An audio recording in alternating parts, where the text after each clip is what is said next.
Good afternoon, everyone. We have a lot of people to testify this afternoon, so we're going to get started. We're down a couple members on budget and tax right now, and Senator Bailey, I think, has a bill in another committee.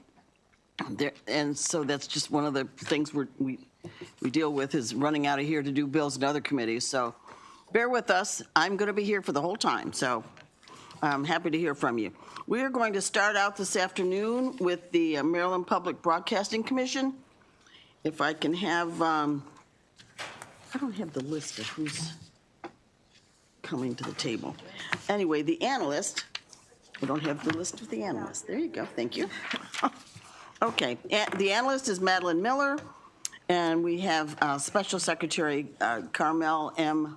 Oh no, we have Catherine Barber, and Stephen Shupak is here. You can come up to the table if you'd like, and we'll hear from the analyst first. Thank you, Chair King. My name is Catherine Barber, for the record, and today I'll be presenting the DLS budget analysis for the Maryland Public Broadcasting Commission. I'll wait for you guys to sit down.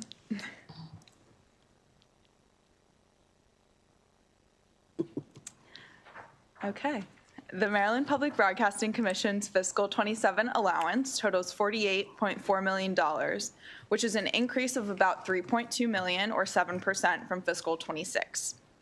I want to start with a brief update about the impact of federal rescissions on Maryland Public Broadcasting. The Federal Rescissions Act of 2025 reduced $1.1 billion for the Corporation for Public Broadcasting, or CPB, in federal fiscal 26 and 27. After 58 years, the CPB announced in January 2026 that its board had voted to dissolve the organization. Historically, Maryland Public Television has relied on CPB grant dollars for approximately 8% of its budget, or nearly $3.5 million. Because the state fiscal year runs from July 1st to June 30th, MPT will ultimately receive about 25% of its expected amount for fiscal 26 and nothing for fiscal 27. Chapter 816 of 2017 requires the governor to annually appropriate general funds to offset any decline in CPB revenue in the second preceding fiscal year. Because the actual CPB grant amount in fiscal 25 was larger than the amount budgeted in that year, the governor is not required to provide a supplement in the fiscal 27 budget. However, because the governor budgeted $3.5 million for the CPB grant that was rescinded in fiscal 26, MPT will see a significant general fund supplement reflected in the fiscal 28 budget. Moving on to the rest of the budget, looking at Exhibit 1 on page 3, you'll see a breakdown of the allowance, with personnel accounting for nearly half of all spending. The major changes from fiscal 26 to 27 are shown in Exhibit 2 on pages 4 and 5. The biggest net increases are related to personnel and contracts with on-air and production talent. Together, these areas increased by $2.2 million. One small but notable decrease in the allowance is a $72,000 reduction in subscription costs after PBS's Board of Directors voted to reduce member station dues following federal cuts. There's more detail on personnel on pages 5 and 6. The fiscal 27 allowance includes 151 regular positions and 10.1 contractual positions, which is nearly double the number of contractual staff in fiscal 26. The new contractual staff will support operations for the Maryland Center for Media Literacy. The key observation section begins on page 6 with a discussion of MPT memberships. As shown in Exhibit 3, MPT reported $9 million in contributions in fiscal 25, which is an 11% increase from the previous year. Similarly, memberships increased by 2.3% to 71,000. MPT attributes the increase in memberships and contributions to public support following federal funding cuts, but the agency anticipates the growth will be temporary. Exhibit 4 on page 7 shows MPT original programming. The number of original programs decreased by 2.5%, but total production hours increased by 14.3%. The increase in production hours, despite fewer original programs, is due to a shift from producing 30-minute programs to 1-hour programs. On page 8, Exhibit 5 shows viewership trends over 5 years. Total viewership increased by nearly 50% to 1.6 million viewers in fiscal 25. It's unclear whether viewership will continue at this level or how much can be attributed to short-term support in response to the federal political climate. The final key observation regards findings in an October 2024 fiscal compliance audit that were not initially addressed. The audit's 6 findings are listed on page 9. OLA determined that MPBC did not establish formal policies for the revenue-generating activities of its affiliated foundation. OLA also disclosed that MPBC could not provide documented guidelines for revenue management, the rates charged for program underwriting and sponsorship, or the disclosure of board members' conflicts of interest. According to OLA, MPBC has failed to provide documentation of its review and monitoring activities during the 2 most recent fiscal compliance audits. As a result, language in the fiscal 26 budget bill restricted $100,000 in general funds pending a report from MPBC on the status of the corrective actions. In its JCR submission, MPBC described its revised policies and new tracking systems to improve transparency and documentation in response to the audit findings. DLS determined the report to be in compliance with the language and recommends the release of $100,000 in withheld general funds. DLS will process a letter to this effect if no objections are raised by the committees. You can find DLS's recommended action related to the fiscal 27 allowance on page 11. DLS concurs with the governor's allowance. That concludes my presentation, and I can take any questions now. Good afternoon, welcome. Welcome. Do you want to go ahead, Stephen? Yes, thank you. Hi, I'm Stephen Shupak, President and CEO of Maryland Public Television. To my right is... I'm going to pull that mic a little bit closer to you, please. Thank you. Hi, I'm Stephen Shupak, President and CEO of Maryland Public Television. To my right is Chuck Roberts, Chief Operating Officer, and to my left is Patricia Fitzhugh, who is our Chief Financial Officer. We want to begin by just saying thank you to this subcommittee, the chair of this subcommittee, particularly and the entire legislature for allowing MPT to continue its educational services and outreach for our 59th year. We used to be solely television, and now you find MPT on nearly every media platform, mobile device, social media site, and Maryland Classroom. And we are still pursuing an educational mission that's unique in Maryland and unique in the media landscape. While our communities drown in often untrustworthy content, MPT stands alone with our statewide ethic of integrity, service, and an impressive 6-year track record. It was MPT that most recently brought Ken Burns and the American Revolution to Free State viewers and all classrooms in the state. If not MPT, who would have done this? It was MPT that produced Becoming Thurgood Marshall, now a PBS national hit that raised awareness of this Marylander of distinction and Supreme Court justice. Without MPT, no Thurgood, no Tubman, no Douglas, which are the programs that preceded it. This year, MPT floated above the entire state with special cameras to produce our first ever IMAX film, Maryland by Air, narrated by Cal Ripken Jr., in partnership with the Department of Natural Resources, the Maryland Science Center, and the University of Maryland. If not for our passion for these spectacular stories and our state's history, who would have done this popular aerial love letter to our state? The Maryland Center for Media Literacy and Education at MPT, our newest division, now gives Marylanders the tools they need to make informed media choices and avoid scams, bullying, and so that our citizens can navigate a confusing and sometimes dangerous media landscape. Our Maryland State Ad Agency is already helping numerous state agencies get messages out to the public on critical and life-saving issues. We have been credited with helping lower opioid-related deaths in the state. We helped hire more Maryland state troopers and frame Maryland's semi-quincentennial. If not MPT, then who? I'll close by conveying the thanks of the MPT team, inviting you to watch this short video that demonstrates how the funding that you provide allows us to serve Maryland citizens statewide, because if we don't do it, nobody else will. Let's play the video.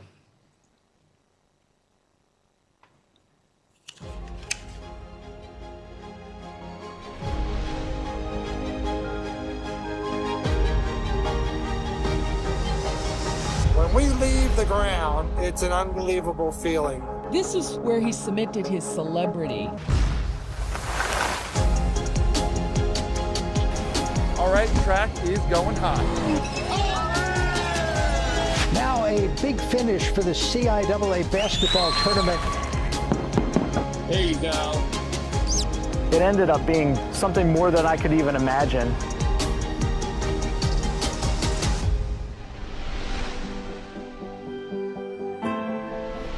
MPT, serving Maryland and beyond.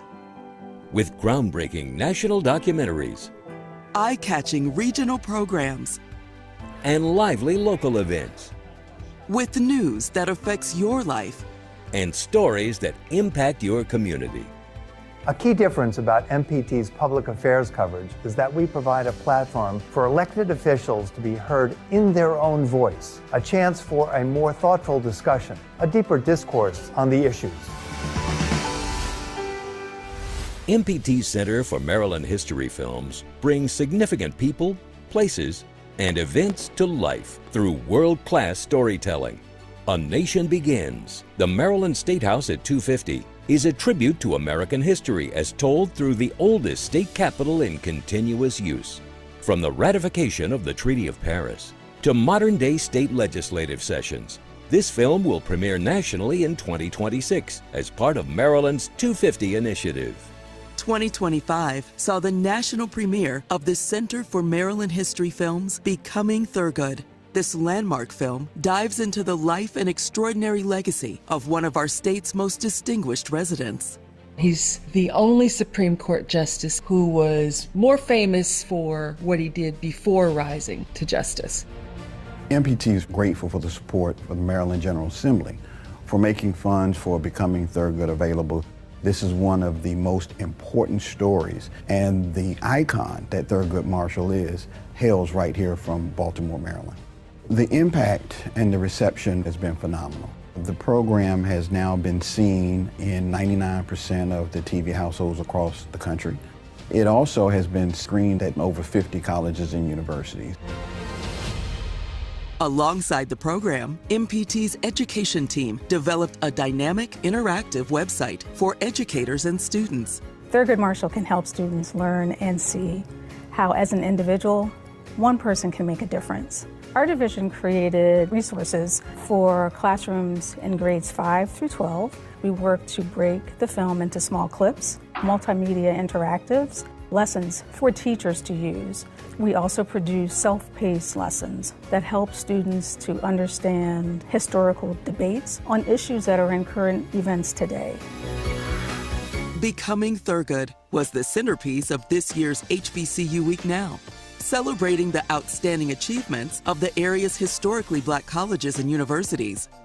As part of HBCU Week Now's national expansion, MPT has partnered with 17 PBS stations to date, broadcasting more than 200 award-winning programs and garnering over 10 million impressions across social media platforms. Winner of 18 Capitol Emmy Awards in 2025, MPT continued to deliver top-rated programs on air and online through seamless streaming with the PBS app. Maryland Public Television prioritizes all of the residents of our state by having an app. It's a way to ensure those who are more tech-friendly, on the go, and new generations of viewers feel connectivity and access to public television. These offerings expands the ability for MPT to touch every Marylander. That is awesome. Viewers enjoyed popular local series including State Circle and Direct Connection, Maryland Farm and Harvest. It's a big, wide agricultural world out there, from the mountains to the shore and all points in between. Outdoors Maryland. The objective is to help each other cross the finish line. Chesapeake Collectibles. He was bragging to his friend that he just put up a flagpole at Fort McHenry. This is an incredible document connected to such an important part of American history. Made in Maryland. It makes me proud to be a family business that is bringing the flavor to Maryland's crabs. Artworks. We want to create a powerful experience by making sure that when they step into this gallery, they see themselves represented in the artwork. And Motor Week, which celebrated its 45th year of production. Join me, John Davis, for Motor Week 45. National favorites such as My Greek Table, and inspiring specials like Real Stories of Addiction and Hope, and Maryland by Air, MPT's first IMAX picture, which offered viewers a bird's eye view of our state. 3, 2, clear! Woo! Specialty programming, including the ever-popular Chesapeake Bay Week, highlighted the state's diverse resources and stunning natural beauty, with programs such as Resurrecting Poplar Island. When I look out here today, I'm pretty amazed by what I see. Garrett County is the westernmost county. 90% of our border is with Pennsylvania and West Virginia. What MPT does is it overcomes that geographical divide by bringing information to local residents about the state of Maryland.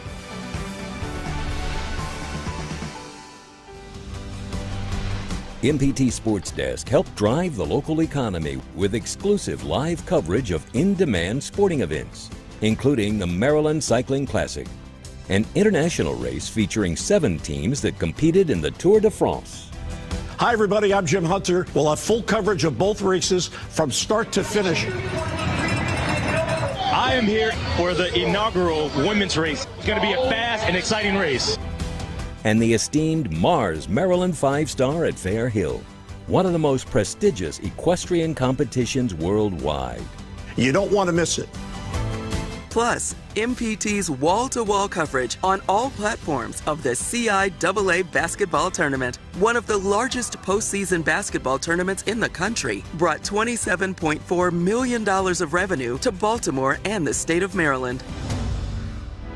MPT's award-winning commercial advertising division, the Maryland State Ad Agency, generated elevated awareness for key state agency initiatives, including MD 250 on behalf of the Maryland 250 Commission, which honors Maryland's involvement in the founding of our nation 250 years ago.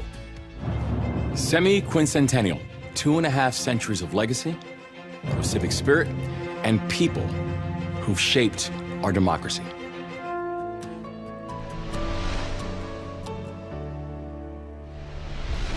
MPT's Education Division continues to be the gold standard in public service and aligns with our mission to provide our youngest viewers with education-first content. Teachers and students enjoyed access to in-person events, as well as digital learning tools and professional development support, in addition to a wide range of hands-on activities and online programs through ThinkPort and the Center for Media Literacy and Education, which ensures that citizens of all ages have the skills to navigate today's complex media landscape. MPT is committed to serving Maryland. MPT embraces our unique role to tell compelling Maryland stories in a way only we can do. Our service is provided free, and as a state agency, we want to deliver this service all across the region. We've seen a dramatic increase in membership and other financial support, which sends a resounding message that our community values our service. And now, for the best of PBS. It's the defining event of our history. We've opened the secrets of the universe. We can do remarkable things together. We have never wasted our time together. Be not afraid of greatness! Mission accomplished. MPT. Be informed. Be entertained. Be inspired.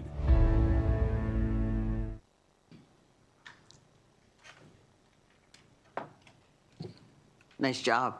Thank you. Appreciate it. It sort of sums up why we're different. Yes, and how important it is to keep MPT on the air. You know, the federal government doesn't quite see it our way, so we have to do our best to do whatever we need to do to keep it on the air. So that's my pledge. Thank you. We're grateful. Okay. Senator Bailey, any questions, comments? Okay, thank you very much.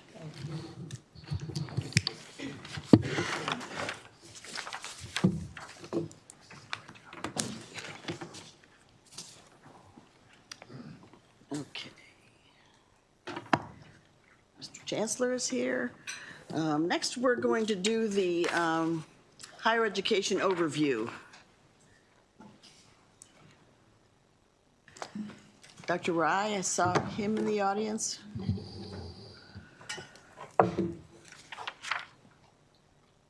You come after the, okay, we're good.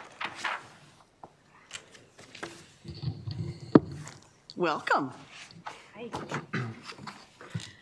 You go ahead whenever you're ready. Thank you, Madam Chair. David Propert and Sarah Baker here from the Department of Legislative Services, and allow us to begin the fiscal 2027 higher education operating budget overview on page 2, which shows state funding changes after accounting for everything listed in the footnotes, notably deficiencies and contingent reductions. Year over year, the University System of Maryland, or USM, public four-year institutions increased 3%, Morgan State University increases 2.6%, St. Mary's College of Maryland increases 7.7%, and the combined public 4 years increased by 3.1%.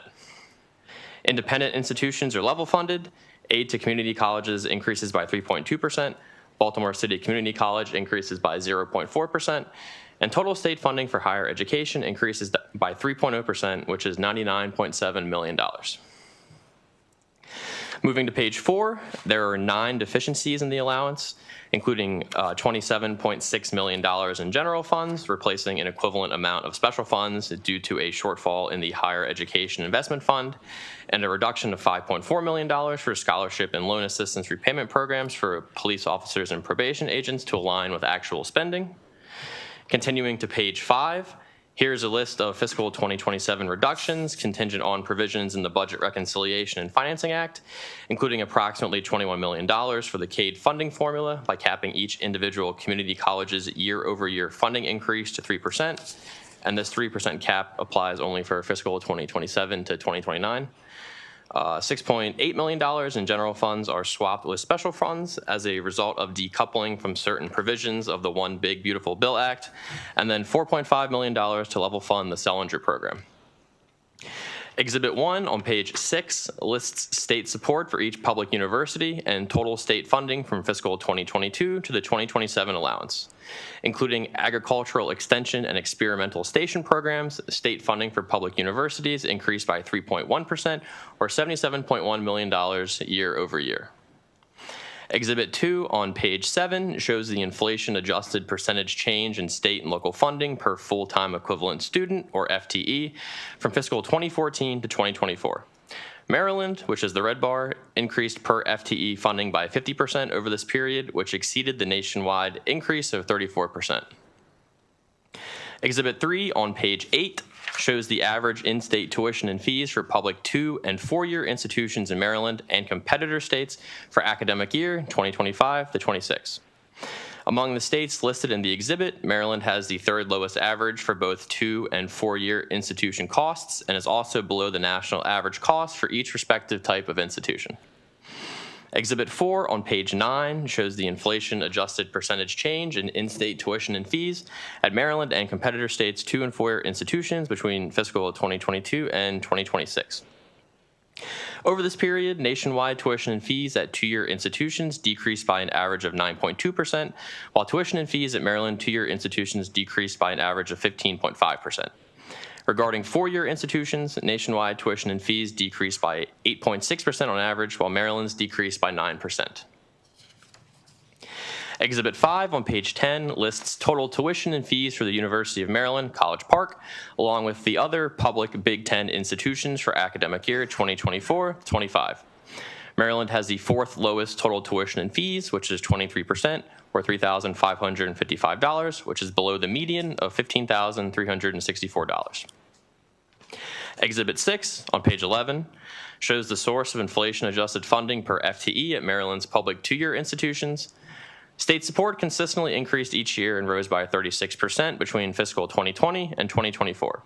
Local support per FTE increased in 3 out of 4 years, and state support eclipsed local support per FTE in fiscal 2023 and 2024. A contributing factor in the overall increase in state and local support per FTE is a 12% decline in enrollment from fiscal 2020 to 2024. Over the full period, net tuition per FTE decreased by 6%. Exhibit 7 on page 12 shows inflation-adjusted state support per FTE at public four-year institutions between fiscal 2020 and 2024. State support exceeded net tuition and fees over the entire period, and the growth in fiscal 2023 and 2024 is driven by increases in funding via the General Fund, Higher Education Investment Fund, the HBCU Settlement Fund, and Student Financial Aid. Exhibit 8 on page 13 shows the undergraduate headcount for various segments.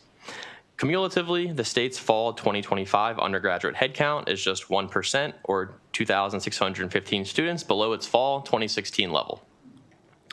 While independent state-aided institutions have almost reached their 2016 level, two-year institutions lag further behind and have 9%, or 11,629 fewer students than in fall 2016.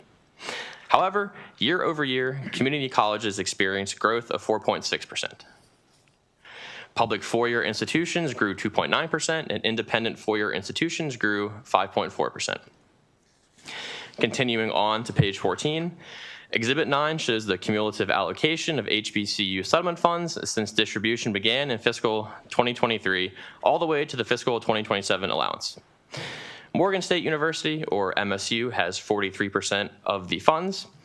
Bowie State University, or BSU, has 27%, while the University of Maryland Eastern Shore, or UMES, and Coppin State University, or CSU, each have 15%. Exhibit 10 on page 15 lists the allocation of settlement funding by fiscal year. After fiscal 2023, no university can receive less than $9 million. Exhibit 11 on page 16 shows the enrollment headcount for fall 2023 to 2025, and this fall headcount is what is used to proportionally distribute the settlement funding. Enrollment has increased at 3 out of the 4 universities over this time frame, with BSU being the lone exception. Over the full period, Bowie's share of HBCU enrollment in the state has declined from 30.3% to 25.2%. Moving along to page 17, Exhibit 12 shows how much each university spent their share of settlement funds in fiscal 2025. MSU used a roughly even split on academic programs and scholarships or student services. BSU spent most of theirs on academic programs, and UMES did the same. CSU utilized their share primarily on scholarships and student support services. On to page 18, during the fall of 2025, philanthropist Mackenzie Scott donated a total of $151 million to 3 Maryland HBCUs, and the total share received by each university is shown in Exhibit 13. And then to help contextualize this, based on the fall 2025 headcount, MSU received $5,450 per student, BSU received $8,375 per student, and UMES received $11,273 per student. And with that, I will hand the presentation over to Sarah. Okay, moving on to a discussion of trends in high school graduates that will impact enrollment at the institution. That starts at the bottom of page 18. So in Maryland, over 70% of all undergraduate students are under the age of 25. And as shown in Exhibit 14 on page 19, the number of high school graduates in Maryland is projected to peak this year and then decline by 15.1% by 2041. And this will result in institutions competing for fewer college-going high school graduates. In addition, as is shown on Exhibit 15 on page 20, Maryland graduates are becoming more diverse. So in order to maintain and grow enrollments, institutions will need to develop pathways and programs to retain and graduate first-generation and/or low-income students. In looking at the national immediate college enrollment on page 21, As you can see in Exhibit 16, there is a gap in enrollment between graduates from low and high income high schools. And overall, no matter what category of high school students graduated from, they were more likely to enroll in a four-year institution. In looking at Maryland and Exhibit 17 on page 22, those immediately rolling in college has declined from 52.9% prior to the pandemic down to 49.5%. And you'll see that decline with the 2019-2020 cohort, and that just reflects the impact of COVID and the decision of students to attend college.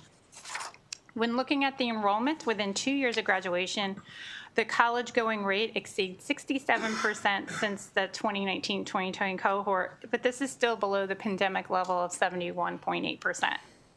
As shown on Exhibit 18 on page 23, the percentage of graduates who immediately enrolled in community college has fallen from a high of 30% to 23%. And again, this decline started at the beginning of the pandemic, and it has yet to recover to pre-pandemic levels. Meanwhile, enrollment at the public four-year institutions has increased to 37%.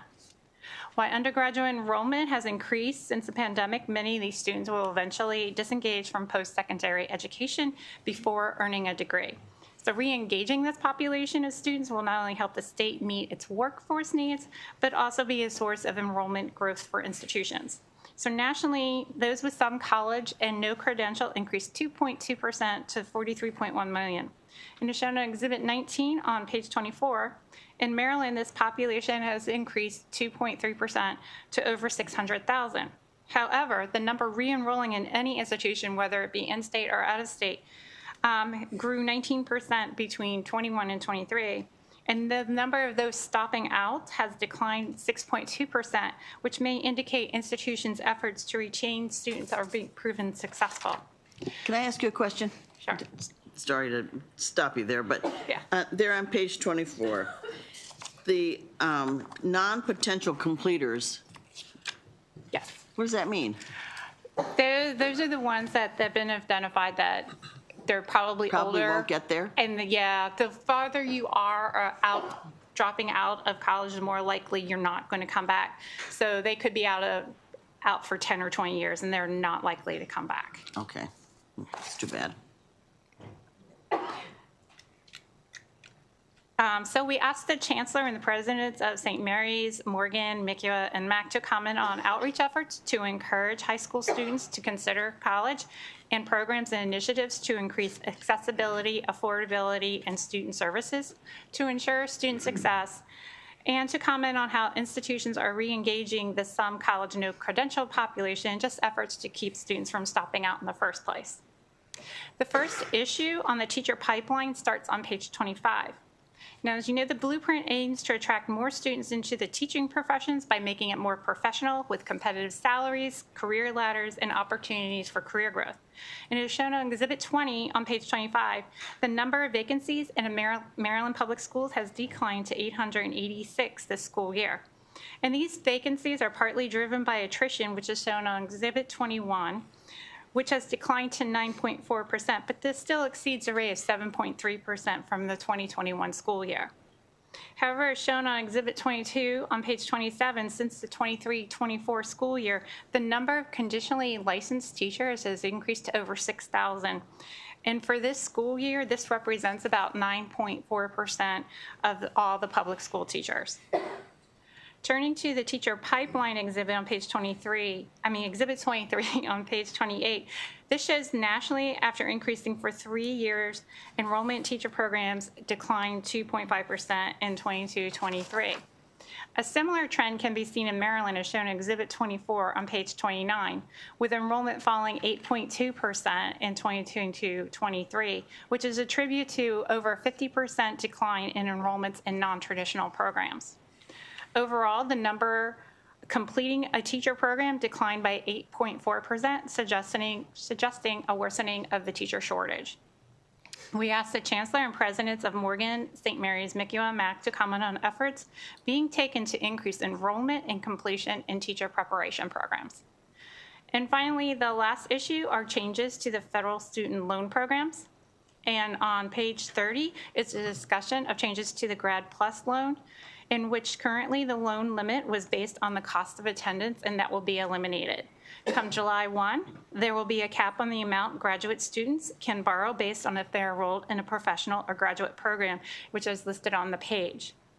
A major area of contention was the definition of professional programs. A consensus was reached to recognize only 11 programs, and those are also listed on the page. It should be noted that under the legacy provision, students who have taken out a Grad Plus loan before July 1st can continue to borrow under the program for 3 years or till they complete their program. Now, capping the loan may result in pricing students out of graduate and professional programs and may worsen shortages in many areas such as the health professions. In addition, the cap may not cover annual cost of program. And I show this in Exhibit 25 on page 30, the annual cost for various health profession programs at UMB, and you see they all exceed $50,000. Discussion on limits on the Parent Plus loan is on page 32. And the amount a parent can borrow will be capped at $20,000 per year per student with a lifetime cap of $65,000. There are also changes to the loan repayment options. Borrowers will only have 2 options. One will be a standard repayment options, which is similar to a mortgage where borrowers have a fixed monthly payment over 10 to 25 years with minimum payments of $50 per month. The repayment assistance plan will be the only income-driven repayment option. Borrowers in this plan will pay a minimum of $10 per month or a percentage point of every $10,000 of their adjusted gross income up to a max of 10%. Any interest left over after the monthly payment is made will be waived so the loan will not grow as under previous plans. And finally, the bill includes a do no harm accountability standard that programs must meet in order for students enrolled in the programs to be eligible for federal student loans. And the exhibit on page 26 on page 33 summarizes these measures. So it is designed to ensure students in post-secondary programs earn more than peers with a high school diploma for undergraduate programs and bachelor's degree for graduate programs. Programs that fail to meet the metric for 2 out of 3 years would lose access to student loans for 2 years, but it wouldn't affect other federal aid such as Pell Grants. So we asked the Chancellor, the presidents of Morgan, St. Mary's, MICUA, to comment on the potential impact changes to the federal loans will have on affordability, enrollment in the state workforce, and what efforts are being taken by the institutions to help students. And with that, I will turn it back over to David.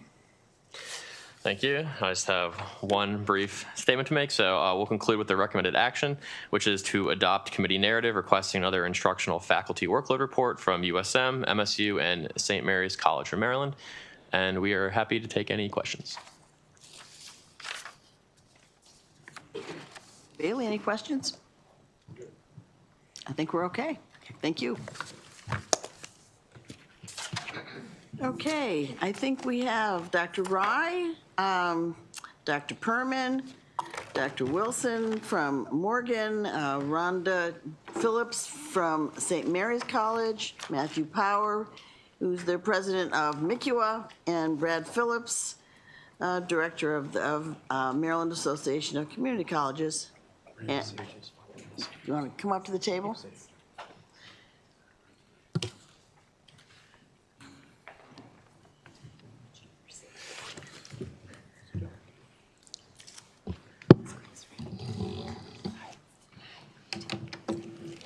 Dr. Rye, you going first? Are you going first? Yes, happy to. Okay. Chair King, Senator Bailey, thank you for the opportunity to be here and speak to you today. For the record, I'm Dr. Sanjay Rai, Secretary of Maryland Higher Education Commission. I want to begin by thanking you for your leadership and continued partnership on behalf of entire higher education community in the state of Maryland. I also want to thank Department of Legislative Services analysts for their thorough analysis. It's really impressive. I've been watching this analysis for a couple of years. Each year is good, but this was really, really impressive. I also want to thank many higher education leaders, faculty, and staff, some here with us today, and many who are working on campuses, who continue to serve students during an unprecedented time of challenge for higher education. The proposed FY 2027 budget reflects a serious and sustained commitment to post-secondary education and the value it delivers for Maryland, including greater affordability for learners, a more inclusive economy, and long-term economic competitiveness for our state. With $3.5 billion in total state support, in representing a 3% increase, this investment is not about growth for growth's sake. It is about sustainability and ensuring learning remains uninterrupted, even amid significant pressures. As I did last year, I'll keep my remarks broad and inclusive of all sectors, public and independent, and reserve MHEC-specific operational details for our budget hearing later this month. Under Governor's proposal, total state support for higher education increases by nearly $100 million, with continued investments across public four-year institutions, community colleges, independent colleges, and financial aid. This investment are already producing results. For nearly the fifth consecutive year, state support per student exceeds net tuition at Maryland public four-year universities, a distinction very few states can claim. Maryland also remains among the most affordable states in the nation for in-state tuition at both two-year and four-year institutions. Finally, we are navigating a rapidly shifting federal policy landscape. State leadership will be essential to protect equity, workforce readiness, and institutional stability, particularly for high-need fields and historically underserved institutions. Higher education remains one of Maryland's most necessary and effective investments. I thank the committee for its leadership and partnership, and I appreciate the opportunity to testify on the FY 2027 higher education overview. Thank you, Madam Chair. Thank you. Dr. Perman, welcome. Thank you, Chair King. Good to see Senator Bailey. Thank you for having us here. And I, too, appreciate this chance to respond to the excellent DLS analysis. I've been asked to comment on the systems outreach to Maryland high school students and to initiatives that increase access, affordability, and student services. There's quite a bit of material in my written response, so I will try to go quickly. Under the requirements of House Bill 678, our universities update the General Assembly every year on their outreach to Maryland high schoolers. These outreach efforts are absolutely expansive, and they're targeted to the students the institutions are trying to attract. Our success in these efforts is supported by a few metrics. Over the last 5 years, in-state applications to the system ranged from 40,000, which was a pandemic-era low, to more than 60,000 this year. About 3/4 of these applicants were accepted to at least one of the system universities to which they applied. And that number holds up across all Maryland counties. And finally, our undergraduate enrollment this year, 136,000 students, which is the second highest in our history, tells us that many Maryland learners are, in fact, choosing our public institutions. Many of our recruitment efforts are traditional. For instance, admissions staff do engage extensively with high school counselors They work closely with mission-aligned nonprofits in the community. They visit high schools, community centers, churches. They partner in community events. And that kind of engagement we find is particularly effective in attracting first-generation students. And we use technology-enabled methods as well, geofencing to pair specific messages with specific audiences, multi-platform social media campaigns, texting sessions that are personalized to prospective students. Our universities are heterogeneous by design, and so are the student groups that our institutions are trying to grow. For example, Salisbury and Frostburg are doing a great deal of work to recruit Hispanic students with Spanish language advertising, Spanish language websites, and webinars. College Park is part of a university consortium focused on engaging and supporting students from small town and rural communities. Towson, UMBC are doing a great deal of work in Baltimore City, offering residency experiences, summer bridge programs for city students, and covering tuition costs. In terms of student access and success, we engage in hundreds of strategies. It's a priority for the entire system, so I'll address some of our work system-wide. Across the state, we bring together Maryland's education pipeline. We convene high school and community college counselors to make sure they know about system and institutions, what each of our universities offers, and how transfer, dual enrollment, financial aid can build pathways for students.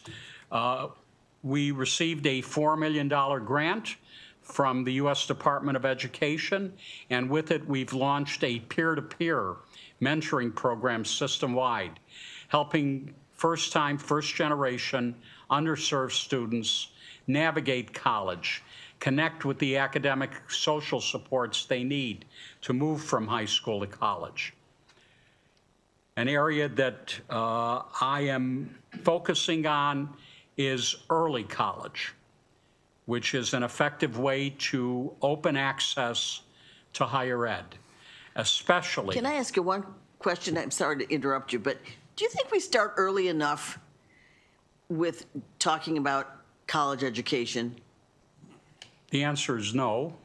That's a broad, general answer, and I admit my biases because, as you know, I focus on children. And I think, and I've learned from experience, particularly through programs we've built in Baltimore City, that if you wait till toward the end of high school to excite many of our underserved children to college, to a career, to a profession, you'll find plenty, but the pool is much smaller than it would be if we started in the 6th grade. Oh, I think it should be even sooner than that. When I'm visiting elementary schools, I just think it's got to be all a part of the puzzle, and they need to start talking so early about the future and education and how important it is. Just generally, how early Sorry we to start. bother you. No, you're absolutely right. Generally, how early we start is constrained by resources and trying to be practical and affordable. I have a colleague who thinks we should start in the womb. There you go.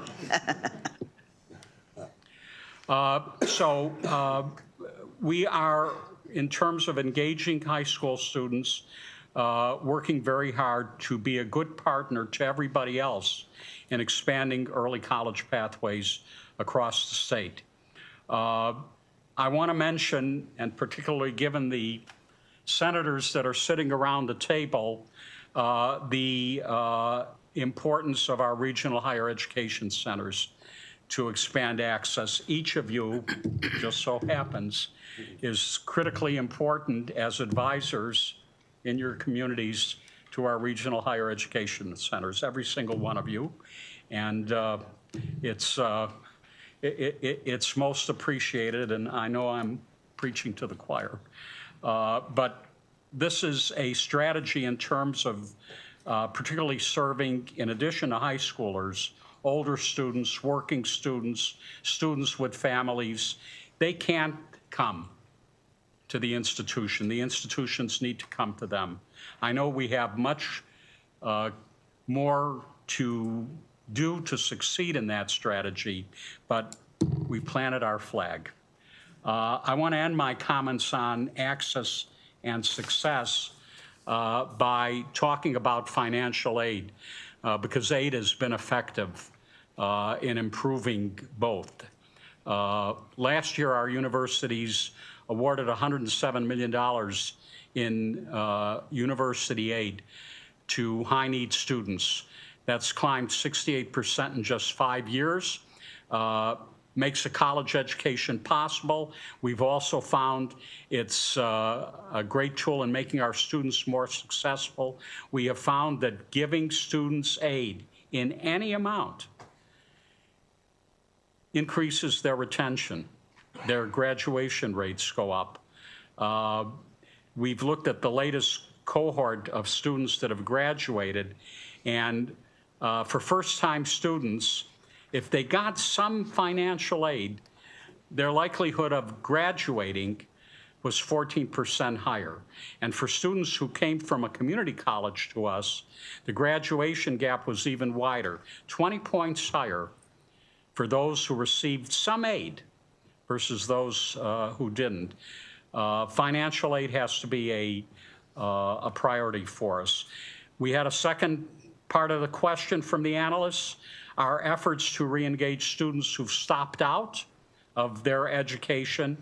All of our universities have re-engagement initiatives, and they're most intensive in the 18 months following the stop, when it's easier for students to get back onto a degree path. Many of our universities have adopted digital platforms to engage with these students. UMGC is considered a national leader in this strategy. Across the system, our universities have simplified the readmission process, so these processes in themselves don't deter the returning students. Some of our institutions have developed programs that allow students to complete their degrees without starting over in their major. And some have developed flexible enrollment policies. So students who had to stop out for a few semesters can just re-enroll without reapplying. Every system institution has some version of near-completer programs aimed at luring back students who are within about 30 credits of graduation. And that's usually some combination of financial aid, tuition assistance, academic supports, tailored advising to get that student who is close over the finish line. Next, I've been asked to comment on efforts to grow enrollment and completion in teacher prep programs. At the system, we're proud that 79% of all education degrees awarded in Maryland come from a system university. But we know that we have more to do. We all have more to do, given the critical teacher shortage. So we are focused on coordinated statewide strategies that expand access to prep programs, reduce barriers to licensure, and align pathways with workforce needs. We convene all of our universities monthly that have teacher prep programs, and together we develop these strategies, look at best practices. A few examples. Across the system, we're developing an online, asynchronous, self-paced, licensure-only program that provides flexibility for conditionally licensed teachers and offers them specialized coaching. Salisbury University, College Park have been awarded MHEC grants to support this work. Salisbury and Frostburg State are early partners with MSDE in developing teacher apprenticeship programs, and the system is using a national grant from the National Association of Higher Ed Systems to expand these programs across Maryland. Several of our universities have established para-educator to teacher pathways These professionals, they're already in the classroom, they're already working with teachers, they're already supporting students. So we're accelerating their entry into the teacher workforce while we support their degree completion. I've already talked about the promise of early college in opening access to a USM degree. What I do want to mention is that one of the workforce-aligned pathways that we're prioritizing is education, alongside healthcare and cybersecurity. And we're now working with our partners in Southern Maryland, Senator Bailey, to launch an early college program in education. And we hope to eventually replicate and scale those programs to high-need regions across the state. It's going to be focused on educators, educating them in their community to stay in their community in partnership with the community college, with the local school districts, and utilizing our RHEC. So finally, and I know I've been long-winded, despite promising You are otherwise. never long-winded, Doctor. I got a lot of stories to tell. But I've been asked to comment on how changes in federal loans might affect our students, how we're helping them. System-wide, we appreciate that we enroll about 8,000 students affected by changes to federal aid. And 3/4 of them, and this was focused on the analysis, are graduate and professional students who will lose access to the Grad Plus loan. Of those 6,000 students, half are professional students at UMB. They account for nearly 2/3 of the total loan amount. Among the programs impacted, yes, is medicine, where 40% of our students borrow through the Grad Plus. I needn't emphasize that, as is the case with teachers, physicians are critically needed in Maryland.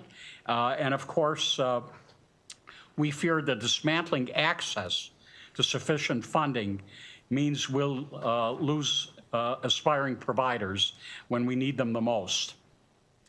Less harmful to our system students is the cap on direct unsubsidized loans for professional students. $50,000 a year, $200,000 in total. There are fewer than 50 system students who would have difficulty with those loan limits. On the undergraduate side, we have over 2,000 students affected by new caps to another program that was mentioned, the Parent Plus loans. Families that qualify for the Plus loans may have other options, but if they take those other options, it will almost certainly be ones that have higher interest rates. And I think even though the loan threat is serious, I think we can take some credit for that. Given the system's affordability, the overwhelming majority of our in-state undergraduates simply don't have loan totals high enough to risk losing success, or rather access to them. We'll work with, no matter how many or how few students, we'll work with every student potentially affected by new borrowing caps to ensure that they can access the funds they need without being harmed by, frankly, private or predatory loans. Thank you for hearing me out. Thank you. You know, over the years, and you and I've talked about this before, we have this scholarship program here, and it's for the majority of us, we want to see as many kids from our districts be able to get into higher education if at all possible. And I've told this story. When I first started in the legislature, we would give $500 to a student and they would be thrilled with it. And then I increased it to $1,000 and people were thrilled with it for a year or so.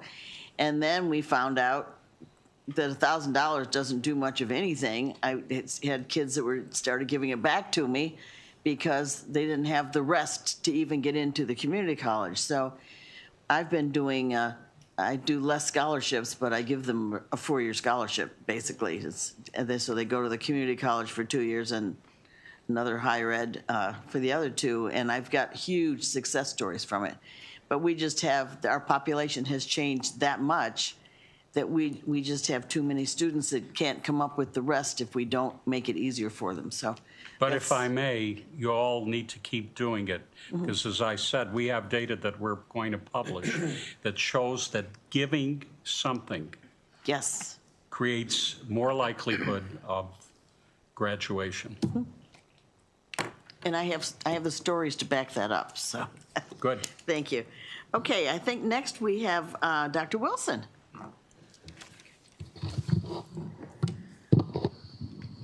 Thank you very much, Chair King and members of the committee. We at Morgan also want to express our appreciation to the legislature for the support that we have garnered from the state of Maryland. With that support, we expect, as always, to return a high dividend to the state, which, if you look at practically every metric at Morgan, that is taking place. So just a few kind of overarching comments, and then I'll be brief and just summarize what you've asked of me. Let me start with where Morgan is with regard to enrollment.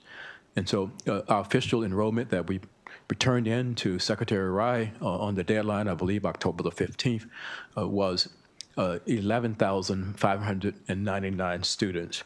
That's a 59% increase in enrollment at Morgan over the last 5 years.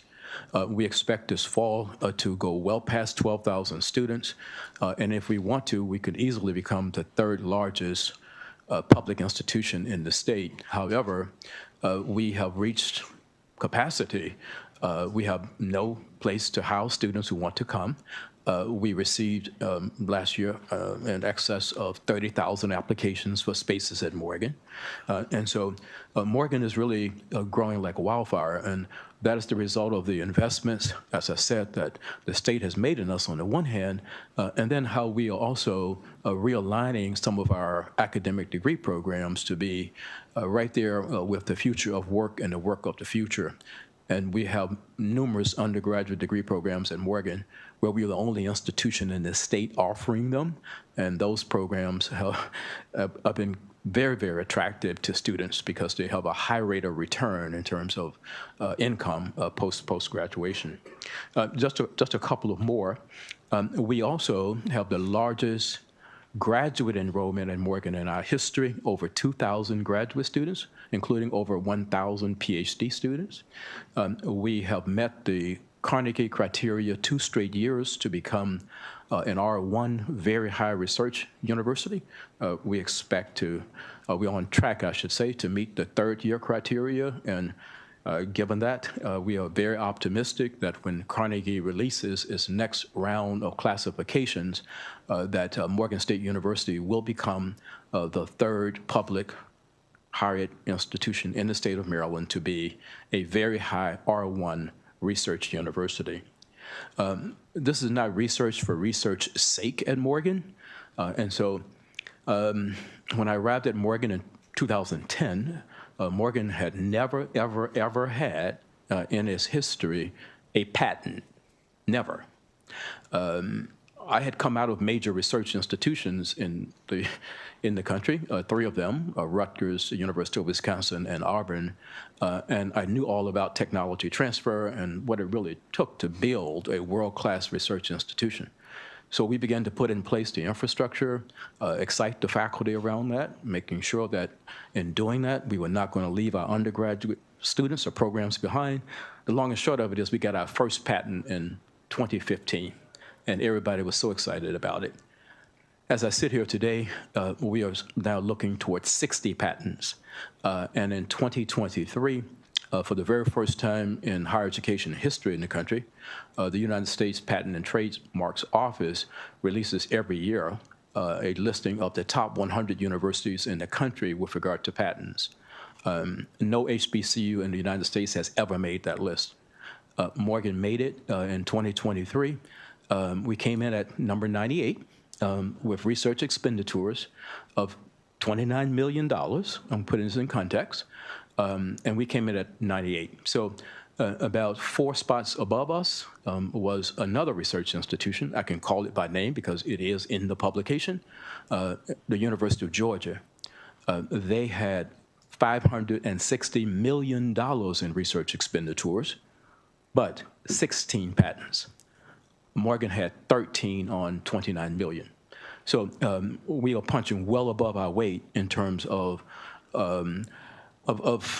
producing the kind of research that VCs, venture capitalists, they can come in and take a look and see, is this worthy of investing in to become a spinoff company?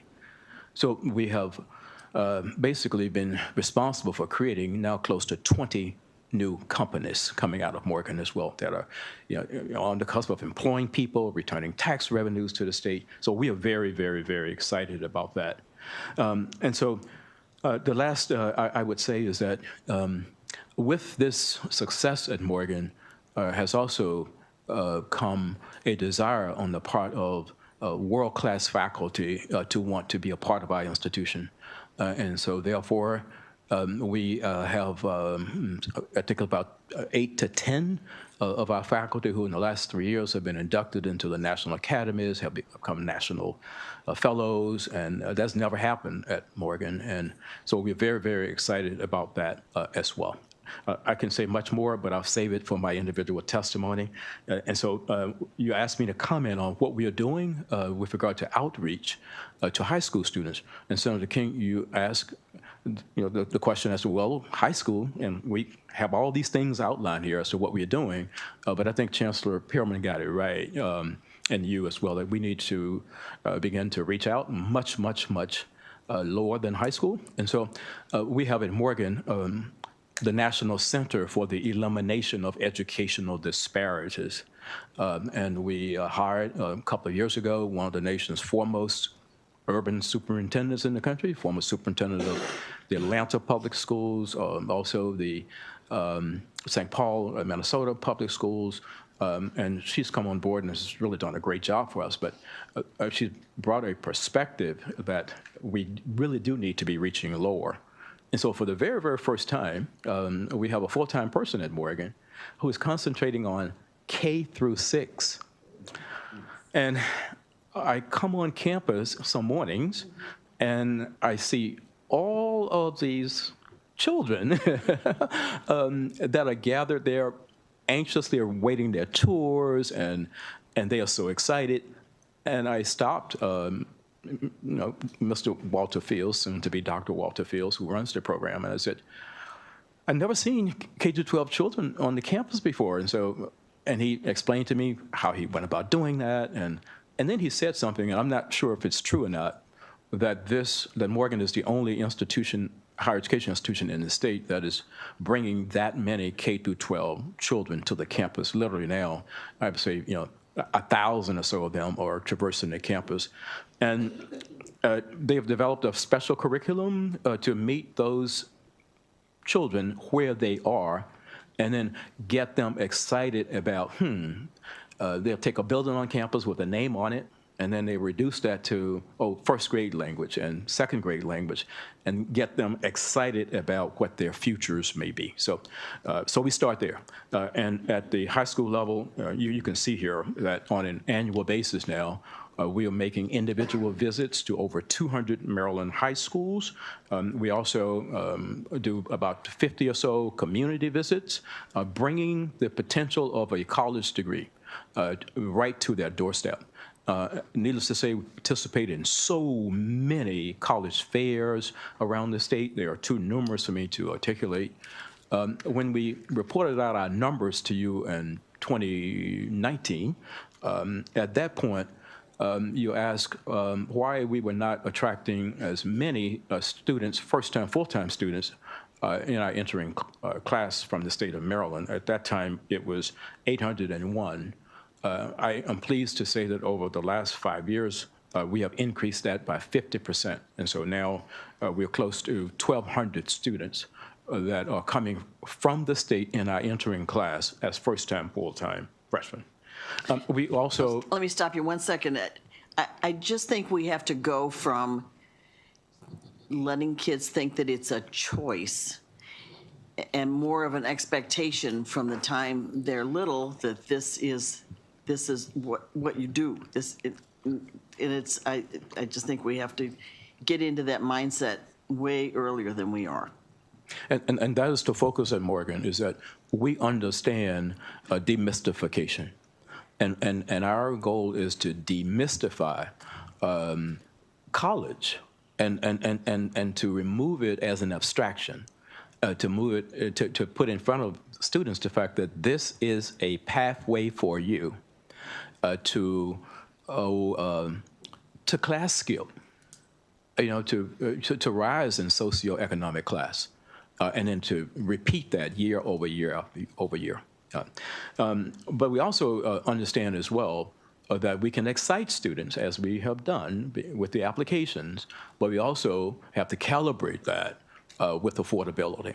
And so we now are investing back in students at Morgan over $40 million a year in institutional financial aid. And that's percentage-wise is the largest percent of our state appropriation that we are turning around and investing back in students than any other public institution in the state. We also have thriving dual enrollment programs with Baltimore City Public Schools, also with Howard County and Hartford County schools as well, and we expect to continue that. We also understand that when you open your door to students to taste the magic of a college degree, and still about 25% or so of our students are first-generation college-going students, you have to really invest a lot more in those students to get them across the finish line. And so we invest in a food resource center.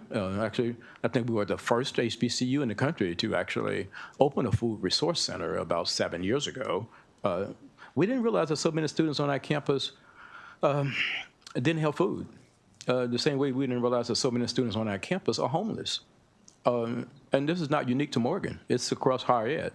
And so we have to kind of step back.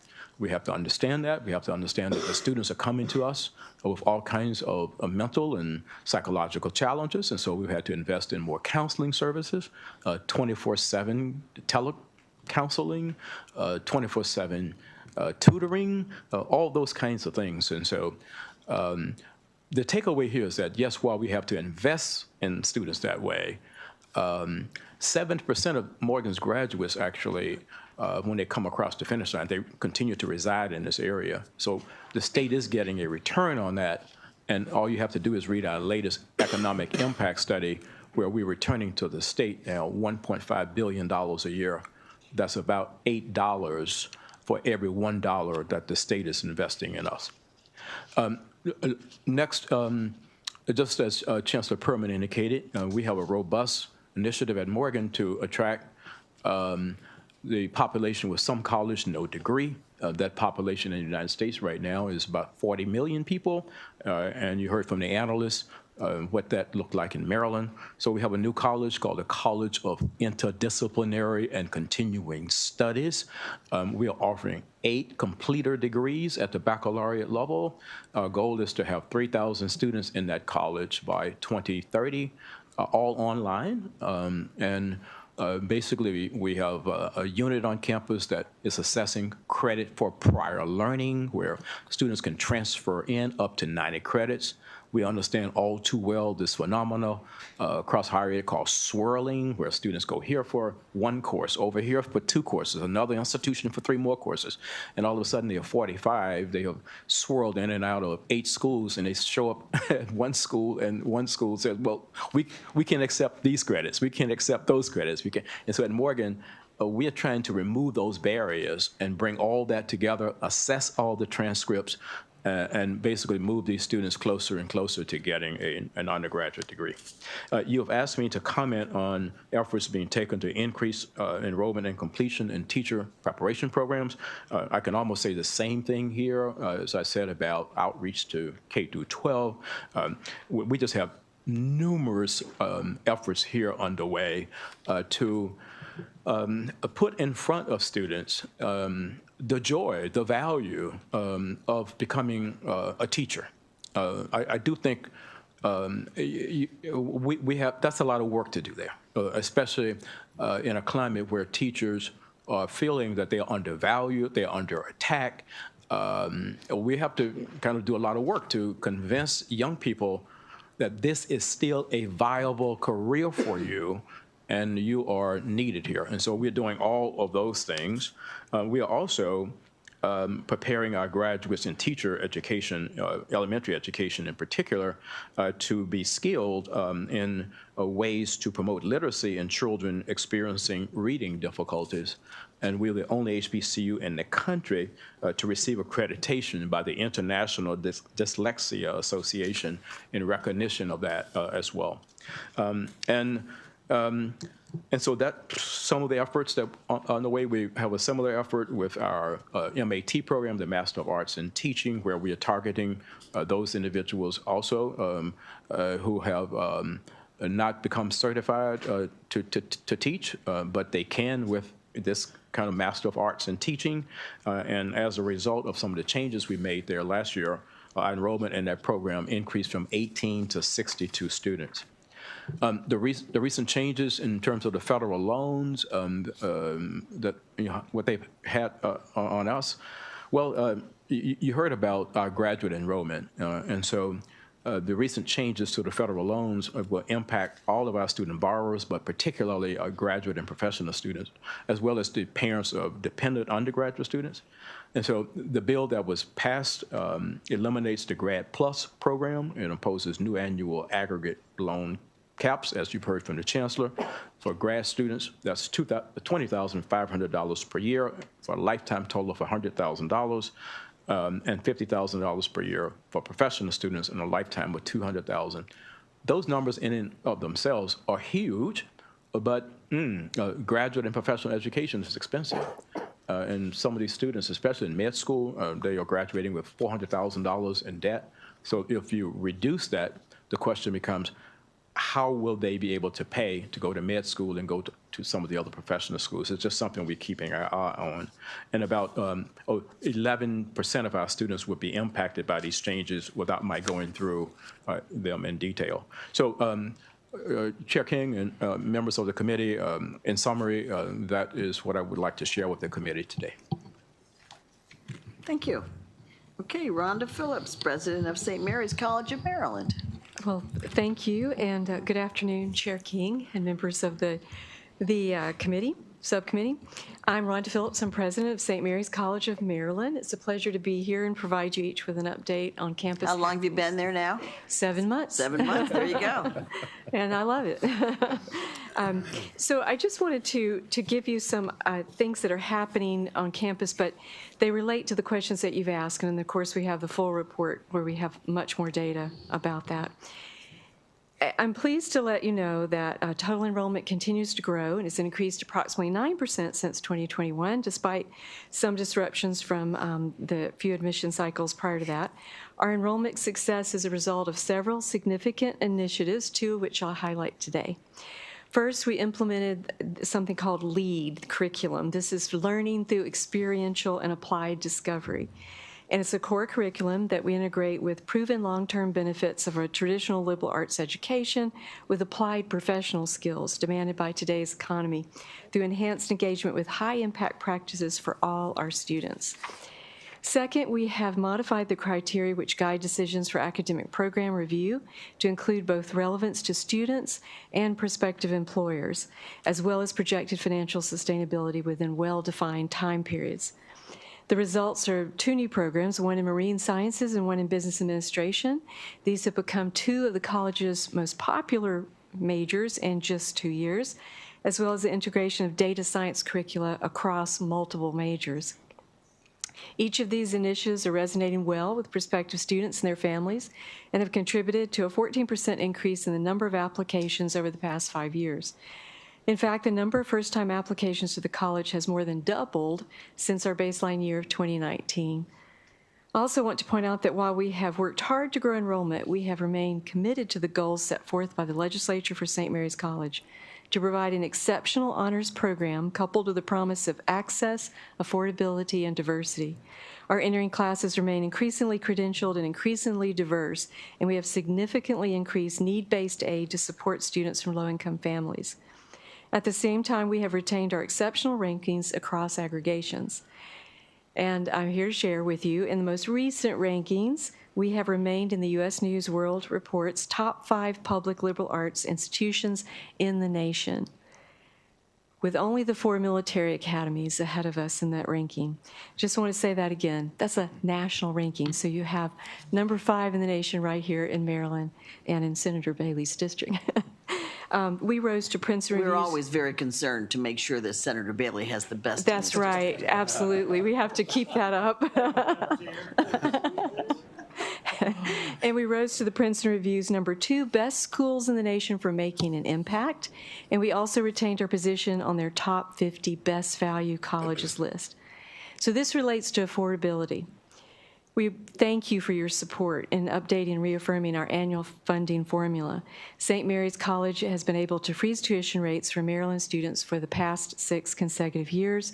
That support was critical in enabling the college to reset our tuition at a more competitive rate and has enabled affordable access to the liberal arts for Maryland students. And I want to take a moment here to underscore why public access to the liberal arts is so important during these challenging times. So let's just break that down for just a second. Liberal arts. It's not liberal in the political sense. It's liberal from the ancient terminology that came out of Latin, and it means free. What it means, coupled in the context of higher education, is that it opened up education for many, not only the elite or the wealthy, but that everyone could have access to education. So it's sort of a sad thing to see that has been conflated with and made political, when actually the root of it is free access to education. Liberal arts contain the social sciences, they contain the humanities, things like history and philosophy. They also are mathematics, they're natural sciences, they're arts, they're all the things that make society and make people able to enjoy society with critical thinking, collaboration, and civic literacy. In these periods of intense polarization, some misinformation, and institutional distrust, these skills enable citizens to really look and participate meaningfully in civic life, engage with our democratic systems of governance. There's a reason why so many wealthy families are willing to pay $60,000, $70,000, $80,000 or more a year in tuition at private liberal arts schools. They know the value of the curriculum and our methods, and we're able to provide that same knowledge and those same skills at a fraction of the cost. Our students leave St. Mary's with nearly 30% less debt than the national average, and they're 2/3 less likely to enter default in repayment. 90% of them are employed or pursuing more advanced education within 6 months of graduation. That's one of the highest rates anywhere. Public access to the liberal arts matters because it works. So I know you have much more ground to cover today, and our full response to your questions is in our report regarding outreach initiatives, student success, teacher preparation, and the impact of federal policy changes. So I'll conclude my opening remarks here. I'd be happy to answer any questions. Thank you. Thank you so much. You did pretty good for your first time here. Okay, Matt Power. Thank you, Madam Chair. Great to see you, members of the committee. I'm Matt Power, the president of MCUA. First and foremost, we want to thank you for your help last year saving the Selinger program. You were instrumental. We fight that battle every year, don't we? We seem to be. We greatly appreciate your help and support. It was crucial. It's a 50-year public-private partnership that we think has tremendous value for the state of Maryland. You have a written testimony, so I just want to highlight a couple things that we want to make sure you're aware of. You know, our institutions work hard to increase access and affordability for all students, particularly Maryland students. As you know, Maryland continues to be a net exporter of high school graduates. For every one student from another state that attends a Maryland institution, 2 high school graduates from Maryland leave to attend college in another state. To try and help stem that flow, for the past 2 years, we've partnered with MSDE to have a dedicated private higher education application days in Maryland high schools where counselors across all high schools in Maryland focus exclusively on having students learn about and apply to MCUA institutions. This year, many institutions partnered with Montgomery County Public Schools to host on-the-spot admission days for Montgomery County high school seniors. On the teacher preparation front, MCRA plays an outsized role relative to our size of our institutions. We prepare 44% of the teacher graduates in the state. Our schools focus on dual enrollment, introductory education coursework, and partnerships with school systems and community organizations.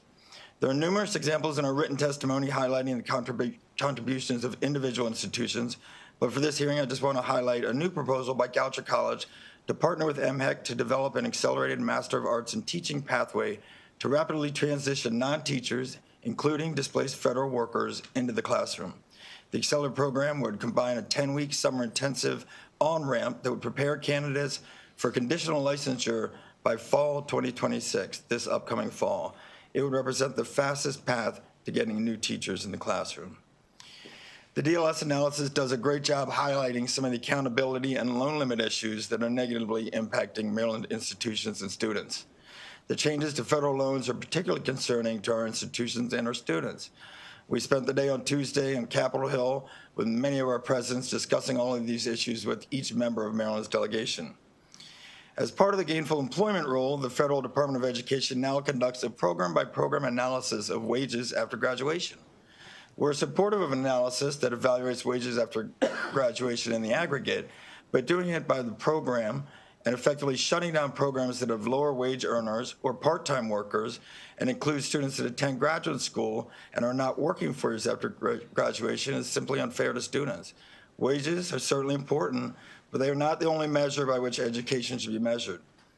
Without question, the loan caps, and as mentioned previously, the elimination of the Grad Plus program will hurt students and send them to the private market at higher interest rates. We'd love to work on a Maryland-based solution to that problem with this committee. In the interim, we are also in discussions with the Pennsylvania Higher Education Assistance Agency, who has recently expressed an interest in lending to Maryland students attending Maryland institutions. So we'll keep you posted on our progress, but we'd love to see something replicated here. But to highlight a little bit the death of 1,000 cuts we're receiving from sort of inconsistent higher ed policies from the federal government, consider this one example as it relates to accountability and loan limits. One of the degrees eligible for the higher loan limits is a degree in theology. Yet under the gainful employment program-by-program analysis, theology will fail to meet the necessary wage thresholds and will ultimately be unofferable by colleges throughout the country. The same is true of almost any religious studies degree. We hope the committee continues to keep in mind the federal challenges for our institutions of higher education as the budget process moves forward this year. Thank you for the opportunity to be here today to discuss our schools and the important ways that we help the lives of our students. Thank you very much, Madam Chair. Thank you, and I'll enjoy working with you. Thank you so much. Okay, Brad Phillips. Well, good afternoon, Chair King and members of the committee. My name is Brad Phillips, Executive Director for the Maryland Association of Community Colleges. And I just, first of all, want to start by thanking this committee for all their support as well through the years with our funding and other issues as they arise. I also want to thank the committee members for their support. I want to thank Senator Quarterman, in fact, for this morning for meeting with our students, talking about how to advocate on behalf of our institutions. And if I've done my job this morning winding our students up very well, my testimony may be brief because they're the perfect example of, I think, some of the questions that you've asked me today. And I hope you had a chance to meet with them. Also would like to thank the analysts for their higher education overview as well.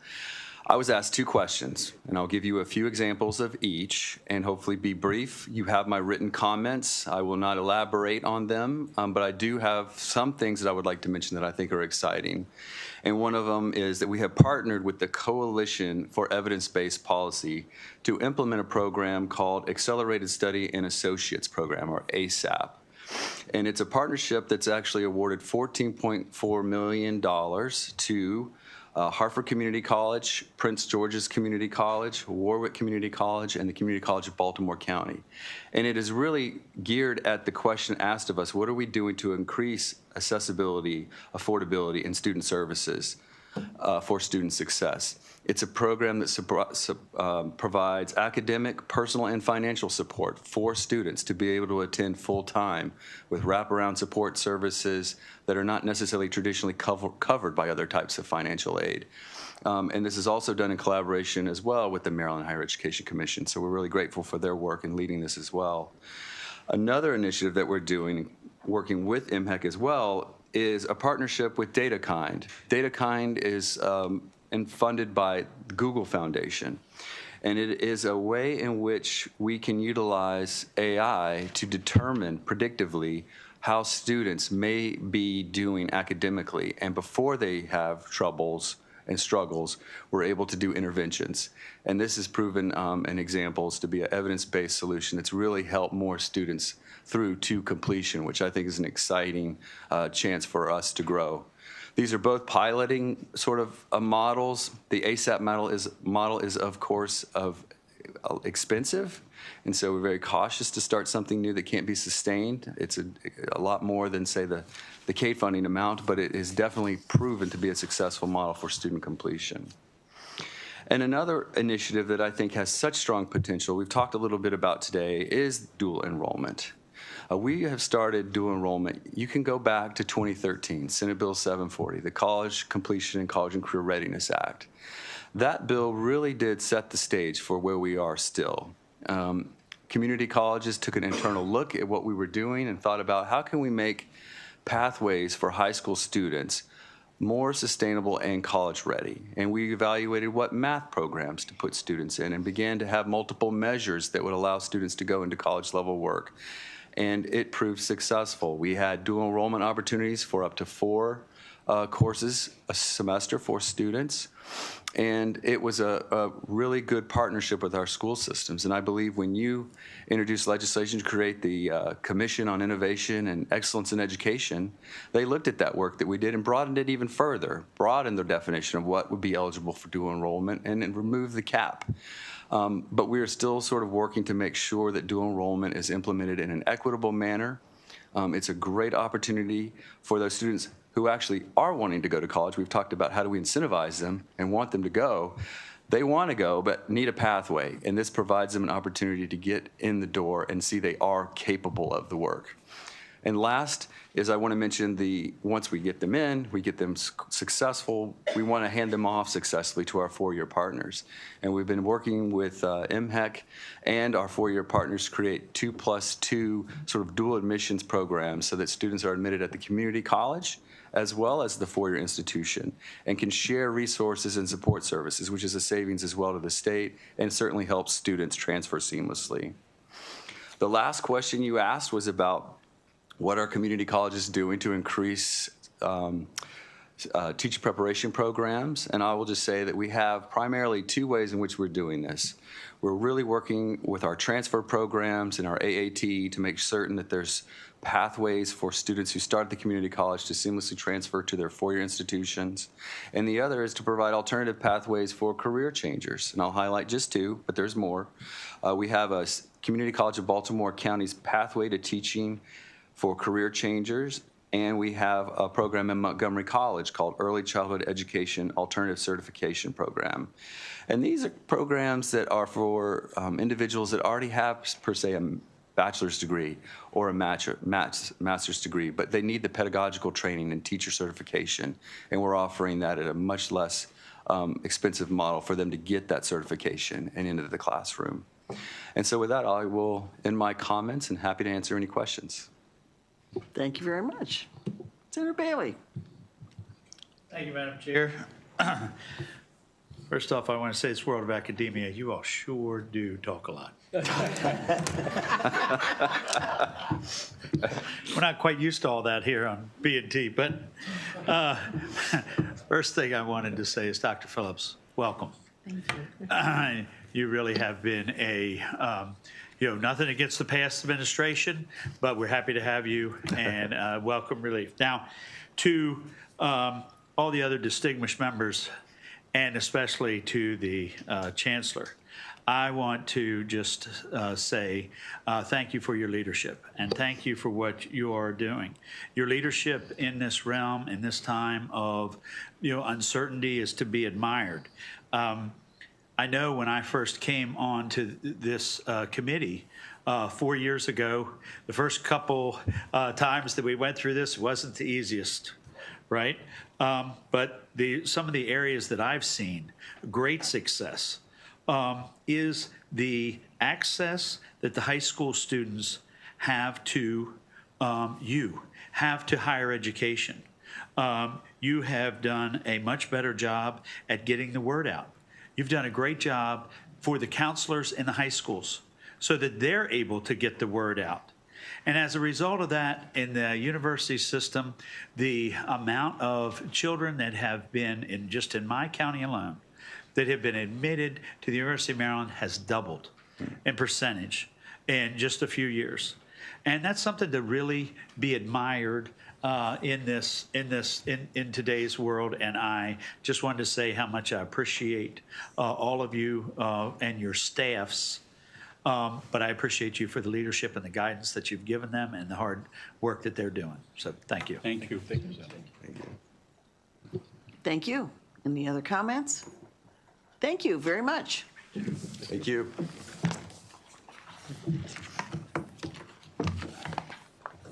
Okay, next we're going to transition over to the Governor's Office for Children.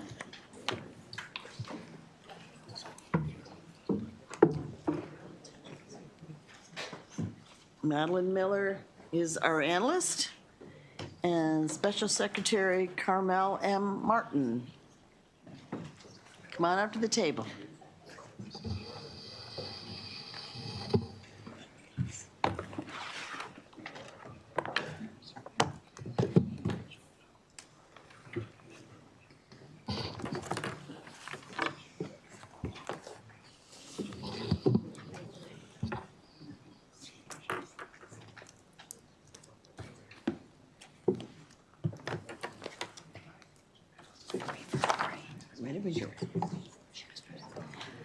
Good afternoon. My name is Madeline Miller, and today I'll be presenting the DLS budget analysis for the Governor's Office for Children. This agency was reestablished in 2024 to promote the well-being of children and families and reduce the number of children living in poverty. It does so by staffing the Children's Cabinet, administering the Children's Cabinet Interagency Fund, or CCIF, and administering the Engaging Neighborhoods, Organizations, Unions, Governments, and Households, or ENOUGH initiative. The agency also provides technical assistance to local management boards, or LMBs, and coordinates with its many partners. In fiscal 2027, the allowance increases by $28.2 million to $92.9 million, as shown on the cover sheet. The allowance data includes a significant double count associated with the ENOUGH program that I want to draw your attention to. By design, the ENOUGH program has an associated special fund account. This special fund is made up of previously unallocated or otherwise unspent dollars and a limited amount of interest income. There's no fee or special tax that allows the special fund to accumulate a balance. Instead, the General Assembly provides a general fund contribution to GOC for ENOUGH, and the money is paid out to recipients from the non-lapsing special fund. Excluding the funds that are duplicated, Exhibit 1 on page 2 shows that the agency only has the ability to spend about $60.9 million in the allowance. Jumping forward to Exhibit 2 on page 4, the pie chart shows the spending plan for that $60.9 million. Most of the agency's spending will be on its grant programs, with the ENOUGH program receiving $32 million, spending on local management boards from the CCIF and technical assistance being about $20.5 million, and $2 million going to the Baltimore City Children and Youth Fund. An additional $250,000 will be provided to the Boys and Girls Clubs of Maryland under a new mandate which was established by Chapter 242 of 2025 for fiscal 2027 through 2030. As described in Chapter 408 of 2024, the ENOUGH initiative is intended to provide a direct investment from the state to support communities that have experienced multi-generational poverty and its consequences. Eligibility conditions change over time so that the highest areas of need can be prioritized. Grant awards are competitive, but the program's design is structured so that grantees are able to apply for additional funding as they advance in their capacity to implement a neighborhood action plan and provide a continuum of services in their communities. Programs that the grants fund must support at least one of the following pillars. The first being high-quality childcare and education, second, healthy and economically secure families, and third, safe and thriving communities. Exhibit 3 on pages 5 and 6 describes how the budget changes from the working appropriation to the allowance. Most of the change is explained by spending on the ENOUGH program. In fiscal 26, Chapter 408 of 2024 mandated that at least $15 million in general funds be appropriated to the grant fund. Ultimately, $17 million was provided to GOC for the agency to make awards to ENOUGH communities and to use up to $2 million of that 17 amount for a capacity building grant to LMBs or otherwise retained in the special fund account. No funding mandate exists for fiscal 27. The allowance grows by $15 million in general funds to $32 million. The corresponding increase in special fund authorization is a bit lower at 13.9, reflecting that the agency is using some of its balance funds to make the fiscal 26 awards. The agency's personnel budget also increases to reflect that GOC plans to fill its vacant positions in February and the remainder of fiscal 26. One area where there's no change in the budget is for the CCIF and spending on local management boards. Exhibit 4 on pages 6 and 7 shows that funding for this purpose remains at the $20.3 million level. Another area with no change in spending is for the Baltimore City Children and Youth Fund. Chapter 25 of 2019 established a general fund mandate for this purpose in fiscal 21 through 24. Funding was continued at the $3.5 million level in fiscal 25, and $2 million was provided in fiscal 26. As the funds are no longer mandated, and in light of the state's fiscal condition, Department of Legislative Services recommends deleting the $2 million general fund appropriation for the Baltimore City Children and Youth Fund grant. Key observations begin on page 8 with the discussion of the ENOUGH grant program. Fiscal 25 was the first year of the program. The grant award periods stretched into fiscal 26 as shown in Appendix 2. In the first year, GOC awarded $13.1 million through 3 tracks or pathways. Those pathways are partnership development, plan development, and implementation. Due to the grant term lengths for partnership and plan development tracks ending in June of this year, most grantees are still receiving funds from the first year of awards. Through the fiscal 27 Managing for Results submission, GOC reports that 100% of grantees demonstrated compliance with all program requirements in calendar 25. The 3 implementation grantees began reporting quarterly progress measures in the second quarter, and GOC reports that 74% of the programs the grantees started achieved early signs of success with fidelity. Another requirement under Chapter 408 is for GOC to annually prepare a report on the grant program that includes an accounting of financial receipts and expenditures and progress and outcome metrics.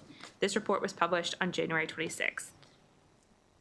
Within the implementation communities, the report states that 81 programs were launched to address childhood poverty, with efforts including food distribution, home repair assessments, rent assistance, in-home instruction for new parents, and financial literacy workshops. These communities are also tracking a combined 244 progress measures so that long-term changes and improvements can be observed. In addition to the funding provided directly to grantees via competitive awards, GOC also works with its partners to leverage other sources of funding for the ENOUGH communities. As reported in the agency's MFR data, there was about $20.6 million from state agencies awarded to ENOUGH communities during the calendar year. In the annual report, GOC reports the figure as $23 million, and we ask that GOC clarify how much funding is provided during the first year from other state agencies. In addition to agency partners, GOC works with nonprofits and private sector partners on efforts related to at least one of the 3 pillars. Those are collectively referred to as the ENOUGH Alliance. Though some Year 1 recipients are still in their award periods, GOC announced Year 2 awards in December of 2025. The agency awarded $16.8 million to 26 recipients, as shown in Exhibit 5 on pages 11 and 12. While most funding is being provided to grantees who also got funding in Year 1, there are 3 who did not get Year 2 funding and 2 new recipients. The The largest awards under year 2 go from October 25 to September 26. Those are the implementation awards for the year 2 track. Though this funding ends in early fiscal 27, grantees in the remaining tracks have award periods that end in early fiscal 28. Before these award periods are over, GOC is required to submit an evaluation of the ENOUGH program to the governor and multiple committees of the Maryland General Assembly. The evaluation is due June 1st, 2027. Funding that is provided for the ENOUGH initiative in fiscal 27 will be used to make year 3 awards. Under the program's current design, GOC reports that it plans to fund implementation communities for approximately 4 years, at which point its direct funding would sunset. This model is intended to reward compliance with program requirements and build trust between various partners. The agency will enter fiscal 27 with 3 grantees who received implementation awards in the first 2 years and 6 grantees receiving early implementation funding in the second year. If there's no change to the amount of funding those 3 communities receive between the second and third year, about $10.5 million would be needed for continuation awards in fiscal 27. In contrast, year 2 track development, plan development, and early implementation awardees have grant periods that end in September of 2027. In its testimony today, the agency should discuss its use of 22-month awards and whether it intends to offer awards of this length in fiscal 28 or future fiscal years. The agency should also clarify if grantees receiving awards that end in fiscal 2028 will be eligible to apply for additional funding before that time. Beginning in fiscal 27, additional communities will be eligible to participate.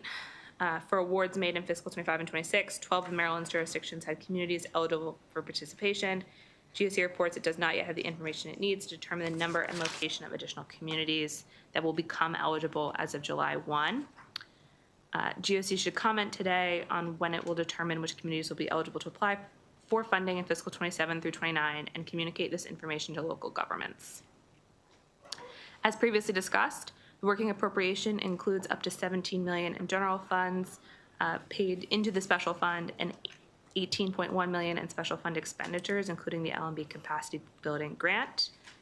Given that the agency has committed approximately $16.8 million in spending for its second year of awards and approximately $1.9 million for the fiscal 26 grant to LMBs, there's unlikely to be a significant unallocated balance to access in fiscal 27 or future fiscal years.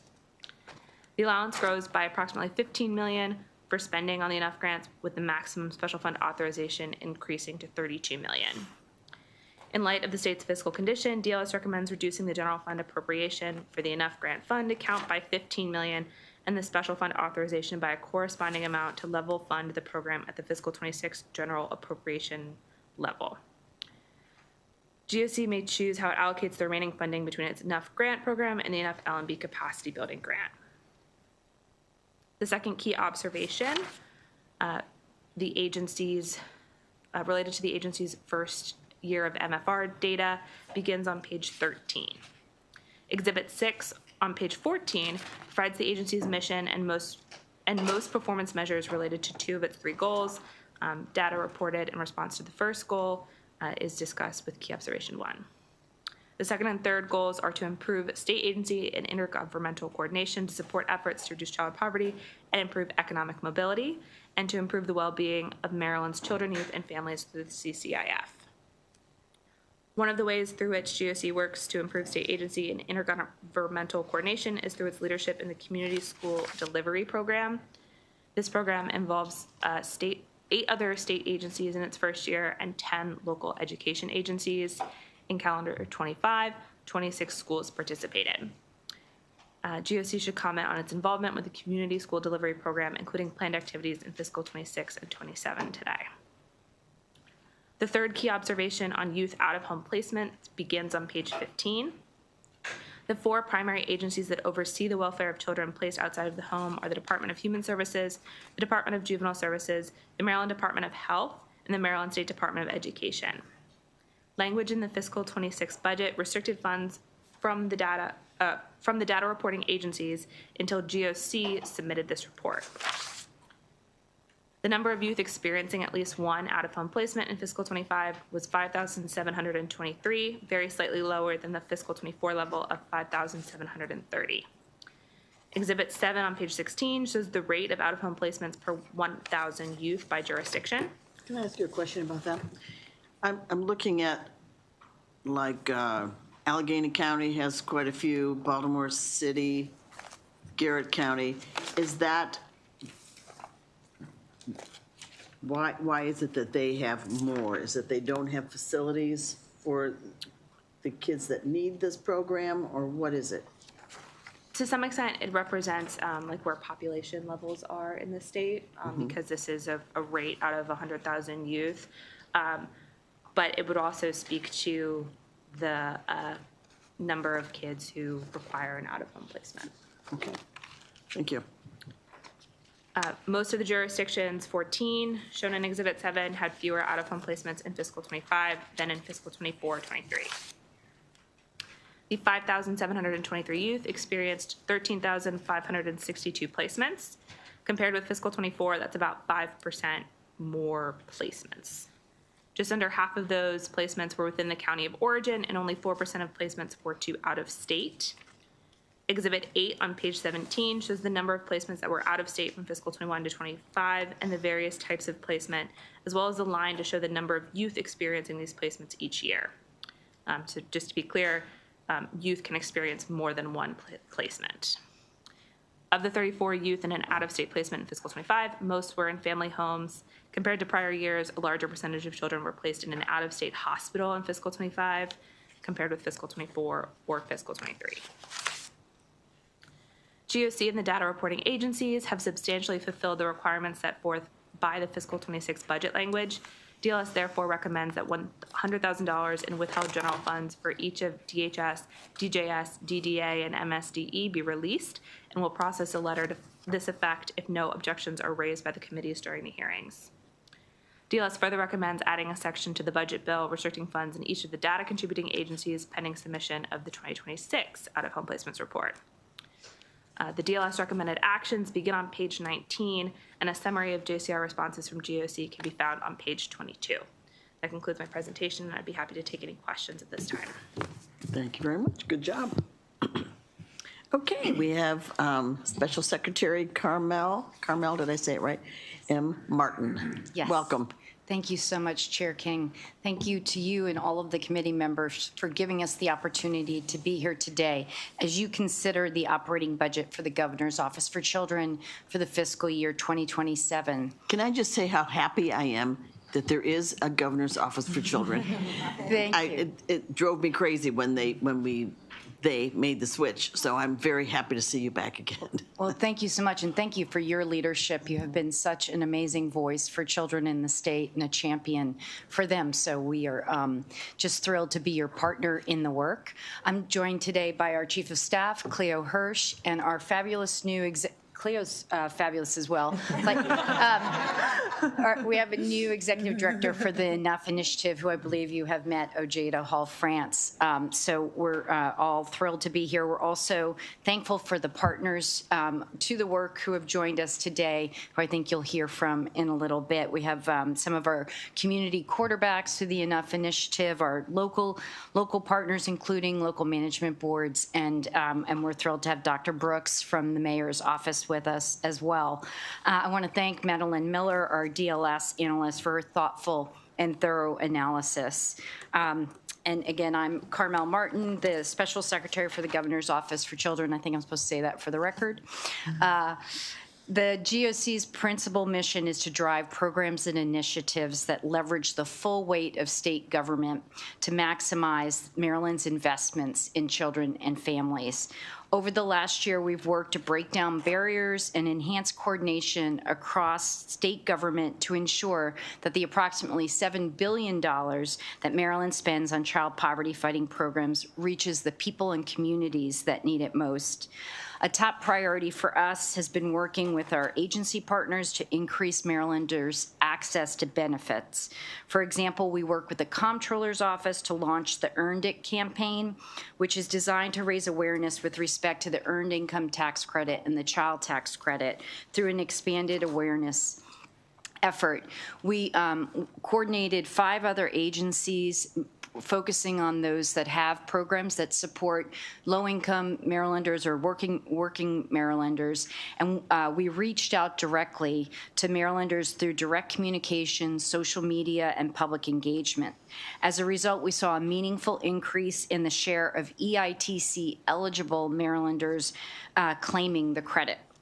This year, we're expanding the campaign from 5 participating agencies to 13, and we expect to have millions of touch points with our state's residents. In addition, this year, in partnership with the Maryland Department of Education, the GOC launched the Community Schools Delivery Program, which has matched 10 state agencies with community schools across 10 counties. This program is helping inform the administration's understanding of the needs of community schools and how best to support them. It is also assists students and families with services such as housing support, benefits enrollment, setting up school-based health centers, and job training for parents. In the last year, the GOC has also leveraged state and philanthropic partnerships to support the state's investments in children and families. For example, through the Enough Alliance, Blue Meridian Partners has committed up to $5 million in funding to provide training and technical support to community school staff in districts across the state. We've also fostered a successful private, state, and local partnership between DJS, GOC, Maryland Local Management Boards, and philanthropic partner Arnold Ventures to expand Big Brothers and Big Sisters community mentoring programs, tripling the state's investment in this program and expanding its reach to an additional 1,000 young people. Another top priority for the Governor's Office for Children was the successful first full year of the Enough Grant Initiative, which aims to reduce the number of children living in poverty through targeted grants to communities with high concentrated rates of child poverty. While moving the needle on child poverty won't happen overnight, in its first year, grantees have already realized a tangible impact. We've seen this impact with respect to 3 core objectives. First, implementing programs that are making a real difference in people's lives. Second, leveraging existing investments to ensure they work better and attract private capital. And third, building the sustainable civic infrastructure necessary to create lasting change at the neighborhood level. Again, first, with respect to Enough grantees' impact on lives, and they have implemented 81 evidence-led programs that are helping increase access to good jobs, good schools, quality health care, and safe neighborhoods. These programs are having an immediate and direct impact. For example, Enough grant dollars have helped a single mom in Hagerstown who faced eviction from public housing. Working with an Enough funded housing and job counseling program, she received employment and was able to stay in her home. Second, Enough has served as the glue connecting communities to additional funding sources, including state agency grants and philanthropy. This is helping generate the sustained investments needed to truly transform neighborhoods where poverty has gone uninterrupted, and it's delivering a higher return on your investment in the Enough grant program. In fact, by strategically leveraging additional state and philanthropic support, Maryland has seen a 3-to-1 return on its investment. Communities have successfully braided this funding together with state funding. For example, in Cherry Hill, 148 students are receiving math tutoring through a partnership with UMBC and private funding through the Enough Philanthropic Alliance. And in Hagerstown, Sanmar Family and Community Services used Enough funding to source a location and license for an additional child care center. But when this was a center that was faced with a funding gap for necessary renovations that prevented it from opening, Enough Alliance member stepped in and committed $100,000, enabling the completion of the center. The center just opened, increasing the community's child care capacity for an additional 46 children. Third, with respect to building the infrastructure needed at the local level to enable and sustain this work, enough grantees have put community members in the driver's seat, bringing more than 12,000 Marylanders together through programming and events. And our grantees have built a network of more than 550 partners. Partners who are working together across sectors and issue areas. For example, when a one-on-one intensive tutoring program was at risk of shutting down in City Springs Elementary School, enough grantee urban strategies used grant dollars to revive the program. These partnerships are being reinforced and amplified by our collaboration with the local management boards in all 24 jurisdictions, who are building local capacity to use data and understand funding opportunities that exist at the federal, state, and local level. And all of this is resulting in powerful collaborations that would not otherwise exist without the funding that you have provided to us. With that, I'd like to turn to our responses to the DLS analysis, also included in our written testimony. On page 7, DLS recommends deleting the $2 million general fund appropriation for the Baltimore City Children and Youth Fund. We respectfully disagree. Baltimore City has the largest proportion of Maryland children living in poverty at 19.1%, representing more than 30,000 children. The purpose of this fund remains necessary, and its impacts have been tangible. Funding has supported valuable housing support, out-of-school time programs, and child care initiatives. It's also been played a critical role in the city's all-of-the-above strategy to reduce crime. As you know, violent crimes have decreased to historic lows, and opioid deaths have been cut in half since 2022. On page 10, DLS requests clarification on how much funding enough communities received in the program's first year from other state agencies. The GOC has calculated that enough communities have received approximately $23 million in state agency grant awards during the program's first year. For more information on this topic, please see our written testimony. On page 12, DLS requests we discuss our use of 22-month awards for the Enough Grant Program and whether we intend to offer 22-month grants in the future years. The 22-month grants are designed to allow communities to launch activities with a guarantee that those activities could be sustained for 2 years. We think this is particularly important in communities with large funding disparities and community-based organizations who rely heavily on inconsistent grants and changing funding landscapes. A large part of this program is to build the capacity of those local organizations to do this work, and we're asking them to take on very ambitious, multifaceted endeavor, and we feel it's strongly that we need to give them some certainty from year to year that they'll be able to have funding for a base level of activities. That said, the funding that they're receiving now is insufficient with respect to the work that they are proposing and prepared to do. So although these awards might overlap with additional funding we hope to give them in the next fiscal year, they will overlap in terms of timing but not scope.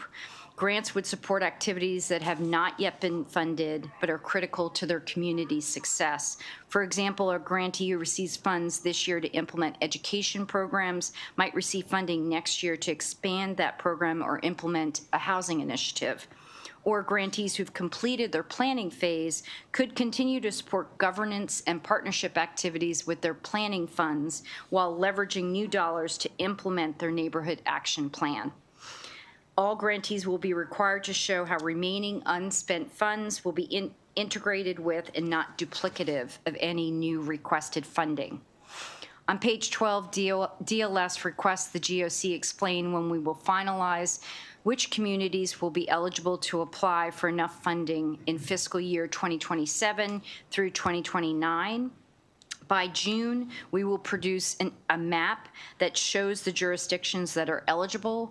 We need time to develop that map because we will be working with all 24 local educational agencies, MSDE, and the Department of Planning to integrate new census data. And because the eligibility criteria also includes the poverty rates at the local school district associated with those jurisdictions. We need to understand any changes in catchment areas or attendance areas for each county school district. For more details on the process that we'll use in that regard, please see our written testimony. On page 13, DLS is recommending the GOC reduce the general fund appropriation for the Enough Grant Fund. We respectfully disagree. The design of the Enough initiative requires increased funding to be successful and support communities as they move through the 3 pathways of the program. That we're trying to meet communities where they are, which is why most of our grantees start with relatively small dollars to form the partnerships that are at the core of the program. And once they've done that, they need additional funding to move to the plan development phase. And once they've done that, they need additional funding to move to the implementation phase. And even our implementation grantees are approaching the work in a very responsible way where they're scaling up their activities over time. So it is tantamount that we're able to give them additional grants as they move through the program. This is required so that they can sustain the momentum that they are building within their neighborhoods around this initiative. And it's also incredibly important so that we can build trust with these communities and build their trust within state government. Enough grantees have been dedicated and intentional in their work to bring partners and residents to the table. They've demonstrated they are capable of scaling their activities. Additionally, with the Enough Act statute increasing eligibility for the program in FY27, Enough requires a funding increase to expand to newly eligible communities. Demand for this program exceeds our current funding. In our first year, demand was 3 times higher than the amount of funds available. To support those communities and grow the program to new jurisdictions, we need additional funding. On page 15, DLS asks that the GOC comment on the Community School Delivery Program. As I mentioned in my earlier testimony, the Community Schools Delivery Program is a high priority, not just for the Governor's Office for Children, but also the entire Maryland Children's Cabinet. Our goal is to expand and improve the delivery of state programs and resources through the community school model. We hope to fully maximize the impact of the approximately $500 million that will be flowing to community schools this year so that we can ensure that children will be academically successful by bringing agencies and in enough communities, neighborhood-based partners to the work being done in our schools. At the same time, we're creating meaningful partners with educators within the community schools to help inform our statewide efforts to tackle child poverty. We know the educators in these schools are trusted messengers with the families and children that we're trying to reach. Additional information on the Community Schools Delivery Program is included in our written testimony. Lastly, I want to turn our attention to page 18 with respect to the filing of the out-of-home placement report. We take no position on DLS recommendations, but want to clarify that the GOC does not contribute data to the report. We merely combine it and produce it in a digestible way. Thank you. So thank you for your attention. Stand ready for any questions that you have. Thank you. And I hope we didn't scare off the other committee members. No, unfortunately, they've both got bills in other committees, so they've deserted me, and Senator Benson hasn't been able to come back yet, so we're a little short on committee, but your testimony is all going to be heard anyway, so. Thank you. I appreciate that. Okay, so the other panelists, do you have comments to make today? You want to say anything? Well, sorry. I will just say thank you so much for your leadership with children across the state. Thank you. I actually do this role as a former, Josh Allen or Lamar of, yes, I was a former Enough community quarterback, and we were able to leverage, our community school coordinators in dynamic ways, and ultimately,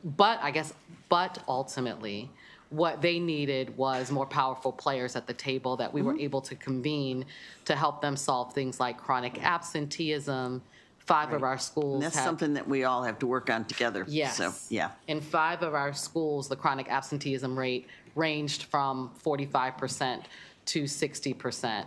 And what the enough. It's all over. It is definitely all over. And I mean, I just see so much of it, and it's too easy for kids to be able to stay home. Yeah, and one of the real challenges is around transportation and and having clean clothes, believe it or not. And the Enough table and the alliance that we created allowed us to find vans for these children and to put washing machines in schools for these children. So I just want to lift we've got to up- get them to the bus on time to start with. If they miss the bus, so many of them, if they've got both parents working, they don't have any way to get there. So and Baltimore City's transportation system, as you know, is very it's a challenging. disaster. Yes. Yeah. Okay. I'll leave it there. Thank you. Did you have any comments?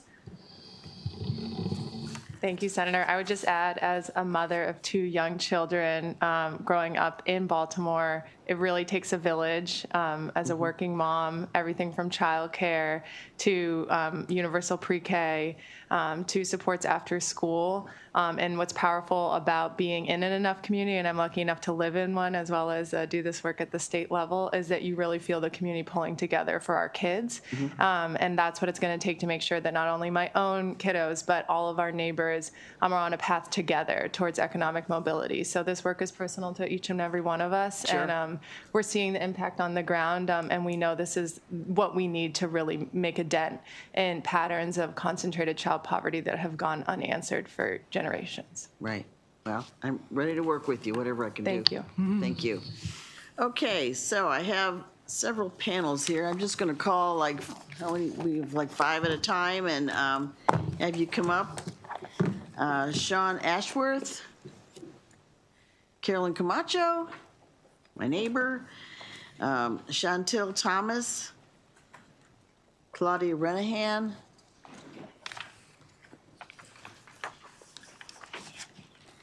Deborah Brooks, and Myrna Quinteros Grady. Okay. Whoever wants to start. Okay, I'll get started. Good afternoon. My name is Carolyn Camacho, and I'm here today representing the Gaithersburg-Montgomery Village Enough Partnership to express our strong support for continued funding. Enough has brought together service providers and community leaders who share a simple, powerful goal: to end childhood poverty. A child's starting point shouldn't be their finish line. Instead of each organization focusing only on its own constituents, programs, or outcomes, Enough is helping us build a neighborhood action plan, a shared vision with concrete goals and strategies for what it takes to increase economic opportunity and truly change the trajectory of children's lives. What Enough offers is a chance to be bold, to experiment, to build on what really works, and to really engage and work with natural community leaders in places where they already feel respected, comfortable, and safe. Together, we're connecting the dots and creating a plan for something larger and more powerful and impactful that outlives and outperforms any single entity or leader. One of the most important parts of Enough is nurturing authentic community leadership and cementing a new civic culture. People come to our focus groups because they're invited by neighbors they trust. At monthly meetings, we, community, government, school, and nonprofit leaders are sitting together and defining the outcomes that matter most. Recently, the City of Gaithersburg has invited community members involved with our Enough initiative to participate in updating the city's master plan. Enough is doing something lasting. It's helping build skills and leadership within the community that will remain with the community so that the capacity to shape the future doesn't live only with institutions. It lives with the people themselves. And for Gaithersburg-Montgomery Village, that is a future where childhood poverty is not destiny. Continued funding is a long-term investment in what truly moves the needle, bringing us closer to finally turning the tide on childhood poverty. Thank you for your time and for believing in what's possible for our children. Okay. Good afternoon. Good afternoon, Chair, Vice Chair, and members of the committee. My name is Chantel Thomas, and I'm testifying on behalf of the Enough Initiative, Gaithersburg, Montgomery Village. I came to be the project manager in March 2025. Since being on the project, here's what I come to know. Enough is not just another initiative.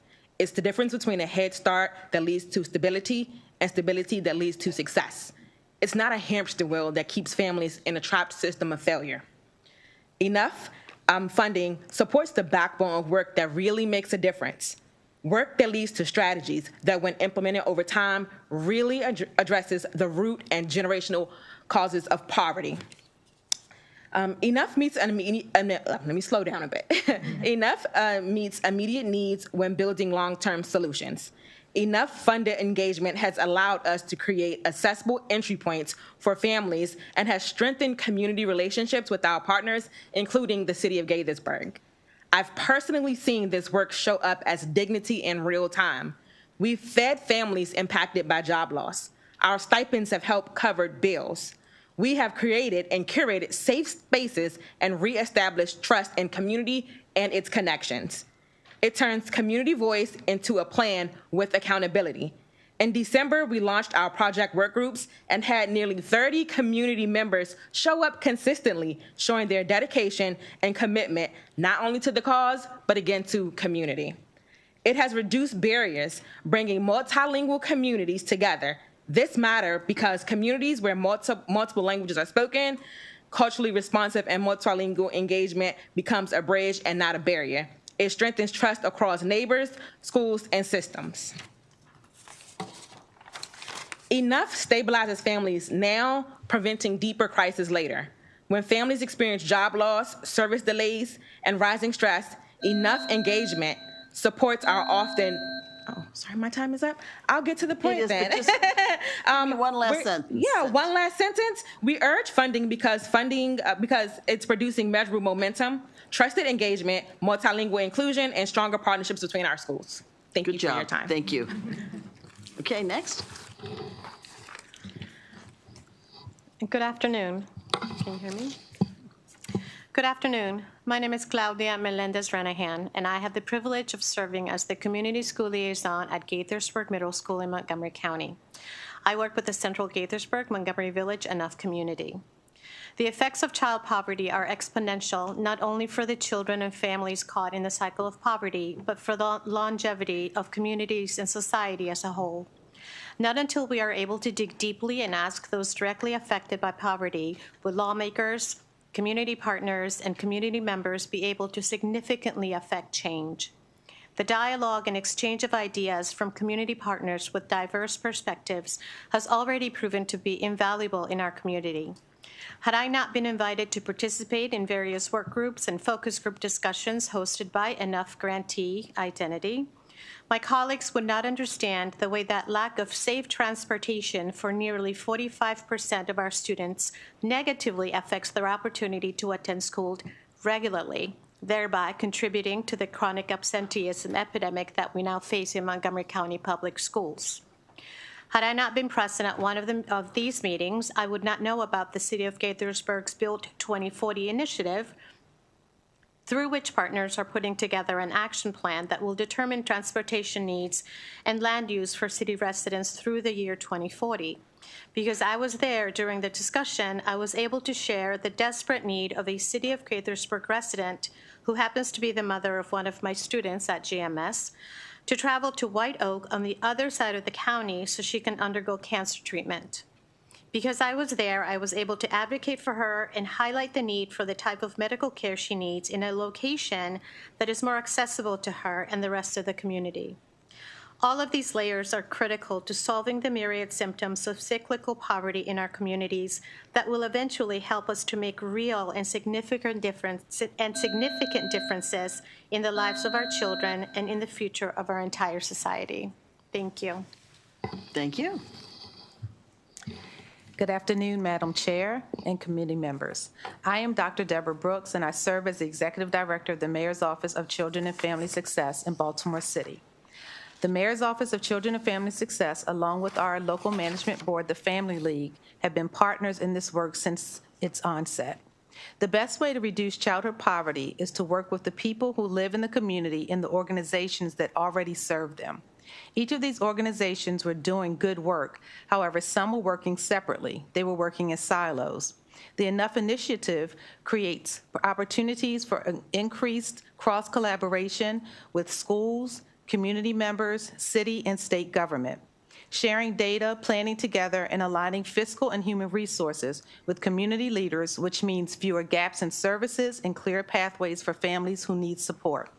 The Mayor's Office of Children and Family Success meet with the grantees and the GOC to assist in reducing systemic barriers that communities have encountered, which will improve outcomes for our youth and their families. Funding the Enough initiatives means sustaining a community-driven system that turns public dollars into safer neighborhoods, healthier families, stronger schools, and economic opportunities. Enough works because it centers resident voice, strengthens local leadership, and connects systems. In Baltimore, the coordination turns funding into real stability for our families and real opportunity for our children. Thank you.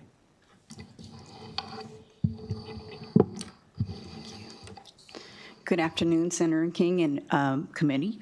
My name is Lupe Quinteros Grady, and I'm the president and CEO of the Latin American Youth Center. And Enough Track 2 quarterback.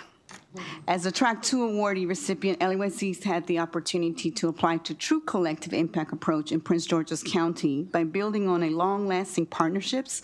Through the Enough initiative, we convened 21 partners, including Prince George's County Public Schools, local government agencies, and community-based organizations with deep roots in the neighborhood we serve. What made this ecosystem powerful was not simply the number of partners, but the expertise, credibility, and the trust each organization brings, and the ways services were intentionally woven together to better serve our residents. To ensure our work was aligned with the community priorities, we developed a needs assessment and neighborhood action plan that was directly informed by residents.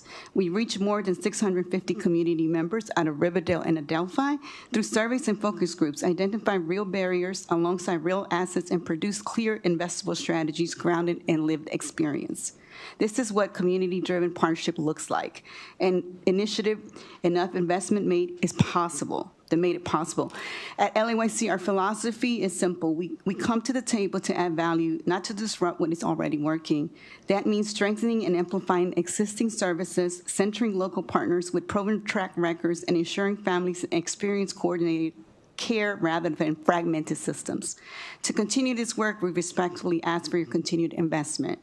This proposed budget would support implementation of communities' visions outlined in our neighborhood action plan, serving more than 2,000 residents across food insecurity, education, health, and economic mobility. Thank you for your time, your leadership, and your continued commitment to well-being of our communities as well. Thank you very much. Okay, our next panel will be Chanel Dixon, Carol Gilbert, Elizabeth Wiseman. Oh, Elizabeth? Yes. Do you have a whole panel that you're bringing? I'm a part of a panel. Okay, I'm just trying to make sure I've got everybody on there. Do you want to bring the rest of your panel up with you? Yes, thank you.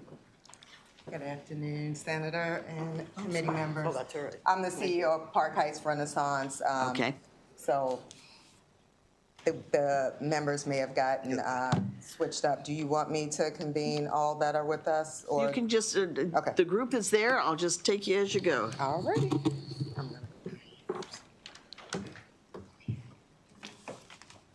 Okay, who wants to go first? I will start us off. Hello, my name is Chanel Dixon. I am the Deputy Director for Community Program for ReRise. Being part of ReRise has been life-changing. I'm from Detroit, Michigan, so I understand the child poverty that's here in Baltimore. While working with ReRise, I realized that the students that I connect with and work with need this program, need this funding, because it's very important to make sure they're self-sufficient. We have two particular cohorts. Cohort 1, we had 11 students graduated from that cohort, and then cohort 2, that number actually doubled to about 14, but we had about 25 students participate. So it just shows that students are really learning from our program, gathering, and we're taking them off the street to have them something meaningful to do. Also, it's just very important and imperative that we assist with the financial literacy rate and help that number increase and change the poverty level, because our goal is to ensure that we don't leave nobody behind. We want to ensure that everybody gets what they need. We will continue to provide that resource and be life changers for these students in the community and these kids, because it's about being a selfless leader, and we appreciate the work that you do and the funding. And with this continued funding, we'll be able to continue to change lives. Thank you. Good afternoon again, Senator. I'm going to start and send it back down. And committee members, thank you for allowing us to testify today. My name is Yolanda Jiggets. I'm the CEO of Park Heights Renaissance, which is a community-based quarterback organization in the Park Heights community. At its core, I'm going to tell you how I see enough. I see this more as an economic stabilization strategy, because for me, it's about making sure that children have the support they need to succeed. Their families have the stability they need to stay housed and engaged, and communities have enough coordinated investment to stop managing crisis and start working towards long-term outcomes. For context, in Park Heights, we had already adopted a theory of collaboration over competition over the last few years, and enough funding came at a very critical moment for us as we were finalizing community implementation goals following a robust series of community charrettes back in 2023. And we were restructuring our organization to better support residents and community partners as active participants in the change that they were also seeking to see in their community. And so what's working in Park Heights is working because we are finally getting resources to do this work more consistently and collectively between schools, community-based organizations, residents, and state partners. This has allowed us to move beyond fragmented programs and start and stop initiatives to really build coordinated systems across education, workforce, our main streets, and commercial redevelopment in a community that is not just a neighborhood. Park Heights has 12 neighborhoods and over 22,000 residents. And one clear example of success is the people that are here today, and they are going to be telling you what it feels like on the ground from the impacts of enough. I'll turn it over to you. Good afternoon, Madam Chair and committee. We're really grateful for having the opportunity to testify today about the importance of the Enough funding and program to our community. My name is Michael Gaines, and I am the president of Bridges Community Development. I also serve as executive pastor at Manna Bible Baptist Church. Our church has been in the community for 60 years. Our nonprofit has been established since 2016 for 10 years. And I can tell you, and I said this last night, that when this lady came to our community to lead Park Heights Renaissance, collaboration over competition became a reality. And so we are working together to bring about revitalization in the human spirit as well as in the built environment.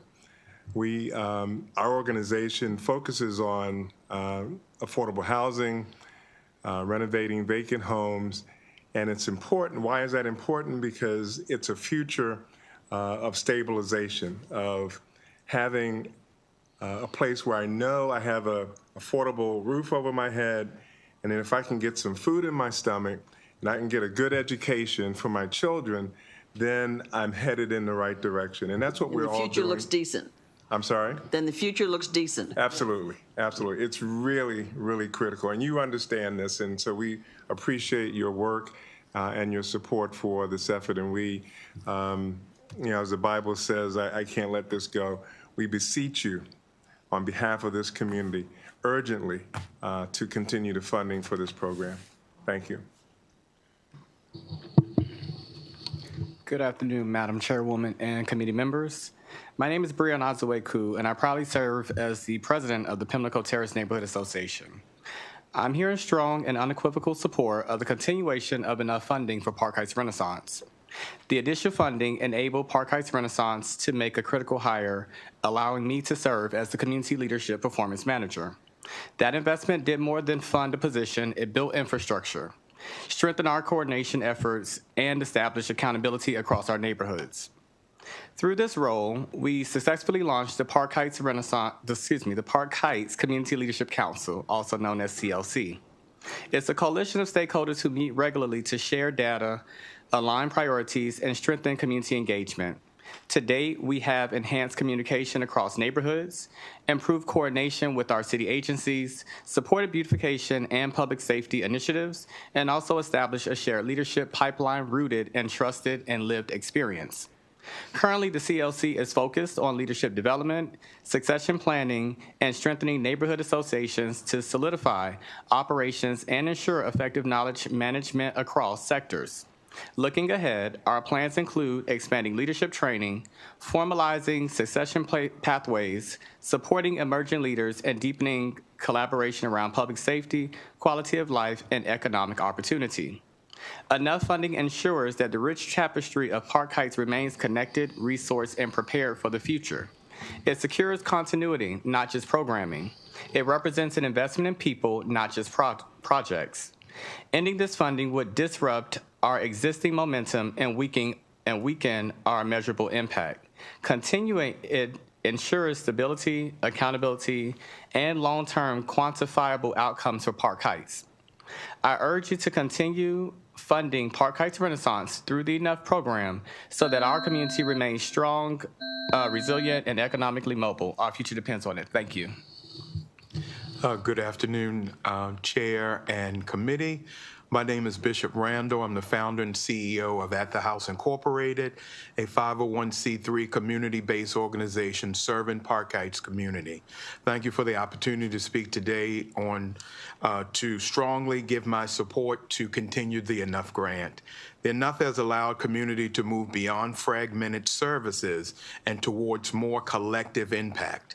In Park Heights, we are aligning education, workforce development, health, transportation, and family supports around the real conditions and needs that our residents face every day. With Enough funding, At the House Incorporated currently supports several critical initiatives. These include Golf in the Parks, which is a 5-week summer program for children 5 to 14 that combines academic support, mental health, and self-worth development with life skills training in discipline in golf. We also provide community and workforce development, case management to families, and connect employment pathways to stabilize households. In addition, we are developing a free bilingual community resource app so residents can easily access trusted local services, and we provide transportation to support our seniors and families to doctor's appointments and medication and food resources. These are not optional supports. They are essential to stability and self-sufficiency. Enough recognizes that children do not experience poverty in isolation. Their outcomes are shaped by the strength, safety, and coordination of the communities around them. This funding is helping Park Heights close the gap, strengthen families, and build a clearer path forward. On behalf of the residents and all of our partners, we urge you to continue the funding for our programs. Thank you.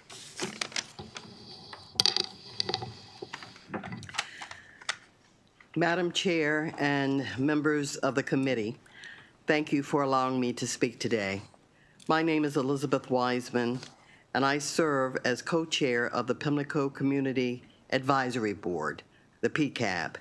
We're a coalition of residents, community leaders, nonprofits, and anchor institutions working together to guide redevelopment around the Pimlico Race Course and throughout the Park Heights community. Our goal is simple: to create a safe and thriving community where families can live with stability, opportunity, and pride. A few years ago, our organizations were working in silos. Progress was slow, and resources were disconnected.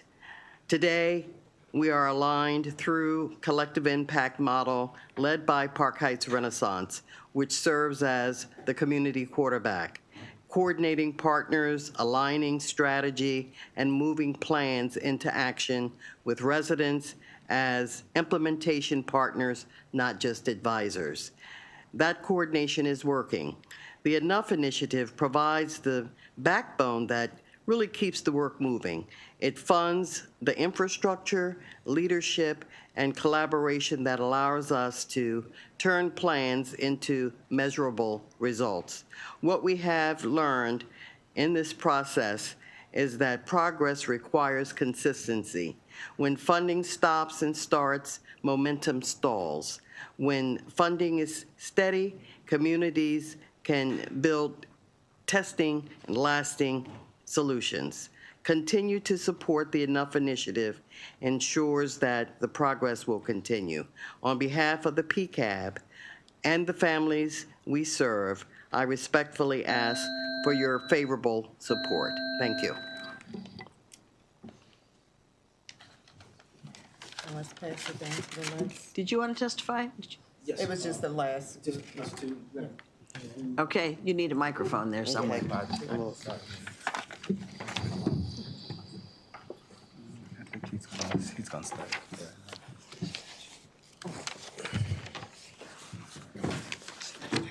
Welcome. Good afternoon, Madam Chair and the committee. Hi, my name is Marshawn. I'm a proud graduate of the ReRise program. Being a part of the ReRise has been a real impact in my life. The program helped me gain clarity, confidence, and direction. I learned how to set goals, manage my finances, prepare for the workforce, and commitment in a more professional way. One of the most important things I learned through the ReRise program is how to set goals and create a plan to reach it. I learned that goals don't just happen, they take intention, structure, and follow through. My goals is to make major breakthroughs in different businesses. The first steps I have to identify to achieve those goals. First, I have to follow the rules. Second, break them if I have to.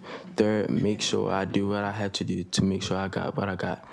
ReRise taught me that progress happens one step at a time and that staying consistent matters. Having ReRise in Park Heights means our community is being supported and invested. It shows that our potential is seen and valued. ReRise created a space where I felt encouraged, challenged, and prepared for what's next. I'm grateful for this experience, and I'm confident that the lessons and skills I gained from ReRise will continue to guide me moving forward. Nice job.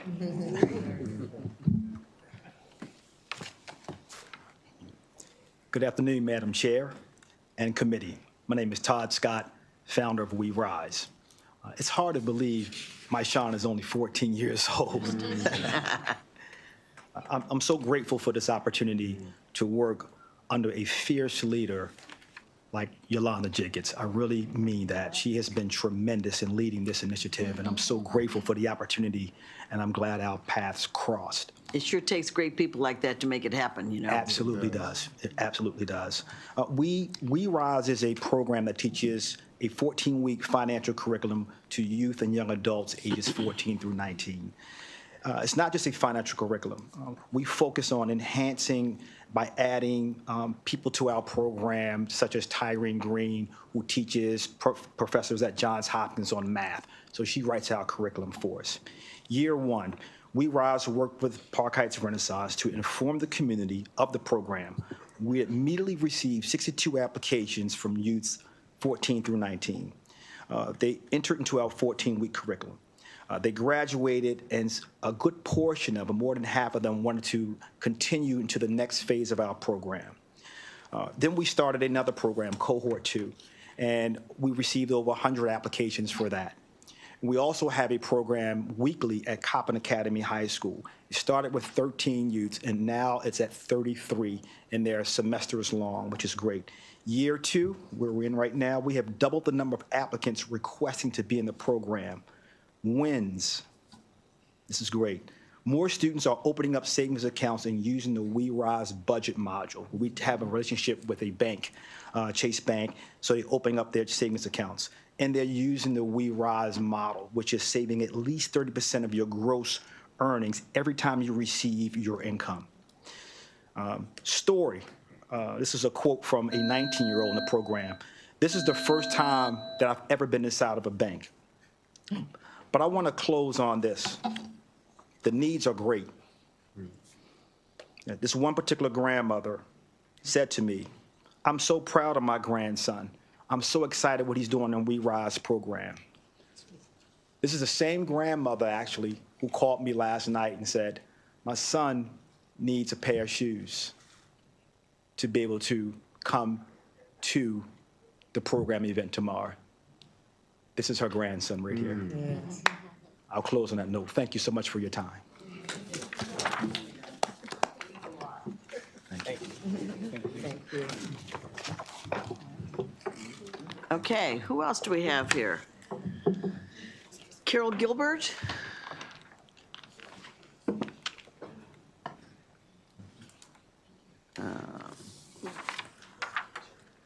Damon Millard? Pamela Brown? Dejani? Do I have that right? Malika Brown? Addison Pruitt?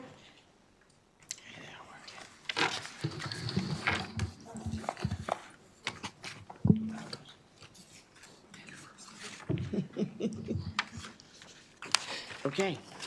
Good afternoon, Madam Chair. My name is Damon Millard. I'm the chairman and President and CEO of Family League of Baltimore with the local management board for the city. I'm proud to be here and also strongly support the Governor's Office for Children fiscal year 27 budget.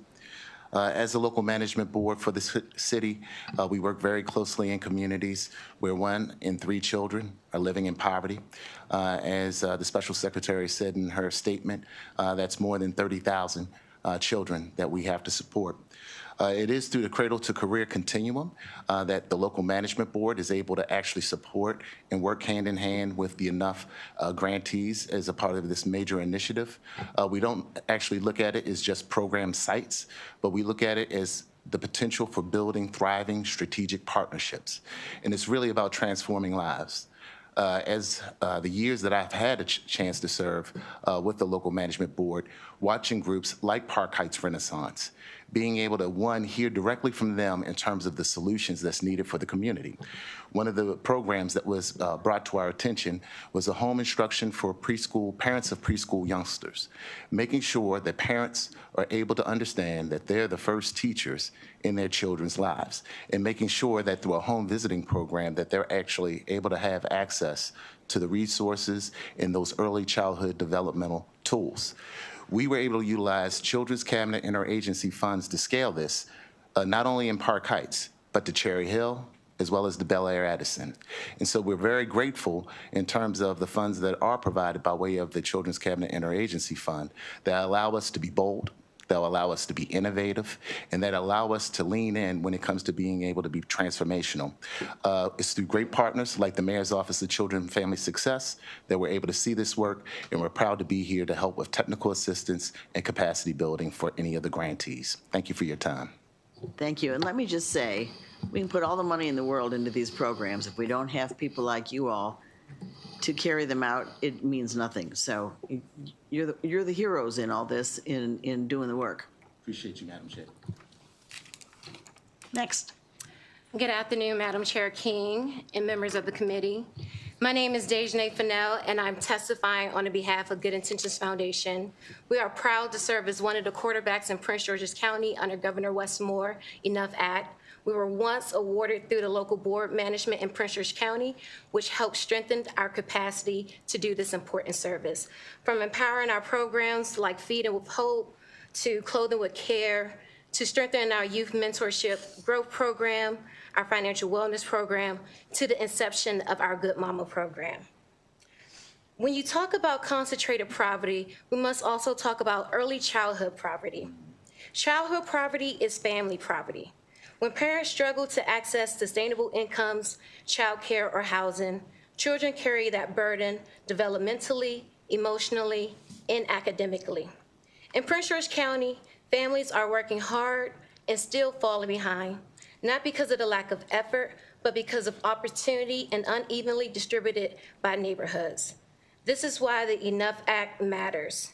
Enough recognize that supporting children means supporting the entire family and strengthening the communities where we live. Enough shows our children we care. It shows our family we care. It shows our community we care. And simply caring can create a ripple of positive change to someone's life, especially our children's lives. As quarterbacks, we help coordinate service so families are navigating through disconnected systems. At Good Intentions Foundation, we meet urgent needs while also building long-term stability, dignity, and opportunity. When community service is met with passion, good intention, and a strategic plan to help, it moves families from poverty to stability. Securing our children's future. This work requires consistency. Sustained funding for the Enough Act sends a clear message. It sends a clear message that Maryland is committed to breaking cycles of childhood poverty by supporting families, leaving no child nor families behind. Thank you. Thank you. Go ahead. Good afternoon, Chair. Thank you for listening to our testimony today. My name is Rosemary Ramsey Granillo. I'm the director of the Local Management Board in Kent County. I just wanted to share really quickly what it looks like in the countryside, on the other side of the bridge. My local management board, we get about $400,000 from the Children's Cabinet. We get about $40,000 from the LMB Enough Capacity Building Grant. So we leverage every cent. So I just want to describe a little bit about what we've done in the past year. We started by canvassing. We knocked on over 1,000 doors in our community, and we were able to interview about 300 people. We would have interviewed way more, but people had a lot to say. They were really long interviews. We far succeeded what we expected to reach. So we ran out of hours to pay our canvassers, our community residents. After we canvassed, we took that and we actually had a class at Washington College that I co-taught, and we analyzed that data. We spent the semester pulling out the themes, looking at different models, and then we presented that back out to the residents that we had canvassed. And they spent the rest of the summer coming up with their goals, their priorities. And so now, we are following those goals and braiding our investments, our resources. One of our main partners is Washington College. They're an anchor institution in our town. They've acquired a property right next to our community school, and it's going to be an innovation plant that for hands-on learning and entrepreneurship for both Washington College students, but also Chesapeake College students and our elementary and middle school and high school students. So every step of the way, our advisory council from the neighborhoods, from our partners, the community school folks, we're braiding community reinvestment and repair funds, our children's cabinet funds, our Enough dollars, DHCD connections. So we're just making it happen. Okay, you've been around. I've worked with LMBs for a lot of years, and I think you have too. You have. Good afternoon, Madam Chair. First of all, thank you for all of your tremendous work over all these many years on behalf of children and families. Good afternoon, Senators. My name is Pam Brown. I am the Director of the Local Management Board in Anne Arundel County. We're called the Partnership for Children, Youth and Families. And I'm also, my agency is the community quarterback for Enough in Brooklyn Park, which is to the north of the county in a very vulnerable neighborhood. I am here to support the governor's budget, no cuts please, for the governor's office for children, for local management boards and the Enough initiative. It is a beautiful tapestry unique to Maryland. Please keep it intact. I think that local management boards have been doing the work of Enough for 30 years now. We've been dropped down in neighborhoods. We've been gathering together resources. We've been pulling everyone to the table, and we have been laser focused on child poverty and the importance of a healthy child in a healthy family in a healthy neighborhood. And that's what creates success. But I think, and I've thought about this a lot, I think what the Enough initiative has done is, first of all, it's given us a name for that quality work in the neighborhood. Right. It has to be enough to rise a child up, to make opportunity. And I think through that, we have brought real residents to the table. My table in Brooklyn Park now has got union reps, it's got business people, it's got faith leaders, it's got the historically black neighborhood leaders talking to one another. I'm watching this happening. Concept. Planning. It is fantastic. Yeah. And I'm telling you, you know, Senator King, I've been at this many, many years. But for the first time, I feel very excited that we are on the right track here in Maryland, that Enough will take us to the next stage, and it will be the most important thing for our children and families, especially as we face such issues at the federal level. It's going to be more and more important that at the local and state level, we stand together. We have to take care of our own at the state level. Absolutely. Yep. Thank you very much. Thank you. Good afternoon, everybody. My name is Malika Brown. I'm a lifetime resident of the Cherry Hill community, and I also serve the Cherry Hill community as the community organizer with Cherry Hill Strong. I want to thank you for the opportunity to allow me to testify in strong support of a $30 million funding promise for Enough Act in Maryland. I want to start from a perspective of someone who lives in the community that they serve. I've lived in Cherry Hill my entire life. Cherry Hill has never lacked ideas, leadership, or commitment. We have historically lacked resources that coordinate those big ideas to scale. The Enough Act did not introduce new priorities to the community. Instead, it invested in its work through residents, schools, faith leaders, and community organizations like Cherry Hill Strong. We've been working for years to include education, workforce access, housing stability, and family well-being, but with enough funding, it has made it flexible to align with community-led strategies and issues so that community residents can rise to the call. From the ground level, the difference has been tangible. Enough funding has allowed Cherry Hill organizations to partner and show up for the families in real time, in real ways. It has strengthened relationships between residents, institutions, increased trust, as well as created pathways for families to stay connected to school, work, and housing during moments of crisis. I respectfully urge this body to increase funding for the Maryland Enough Act so that the progress already made and underway will continue to grow and benefit the families of Cherry Hill. I want to thank you again for your leadership and your commitment to ending childhood poverty in Maryland, and I'm happy to talk after. Good job, good job. Okay, any comments? No? Okay, we're good. Thank you. Thank you. Is there anyone else that is signed up to testify that we have missed? Is there anybody else? You want to come on up, sir? Anyone else? All right. Come on, here we go. Oh, Keith, how you doing? We've had a few that spoke that weren't signed up, and I just want to be sure we got everybody.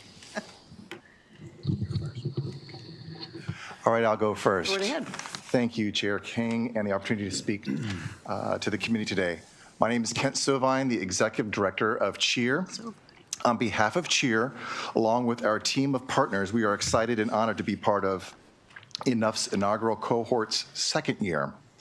We are known as Long Branch Thrives, with over 30 partners joining our efforts, including several Montgomery County departments, as well as many local area nonprofits, community leaders, and many residents to create a unified neighborhood action plan that addresses the root cause of child poverty in the community. Long Branch, a neighborhood of Silver Spring, is a diverse, largely immigrant community with about 25,000 residents from nearly 50 countries. This community is served by 2 Title I elementary schools that have over 90% of students receiving free and reduced meals. As we enter the second year of this initiative, I have seen the community regularly and confidently express their voices on issues that matter to them, knowing their input will make a difference in their neighborhoods. This is a powerful momentum of hope in a time of uncertainty.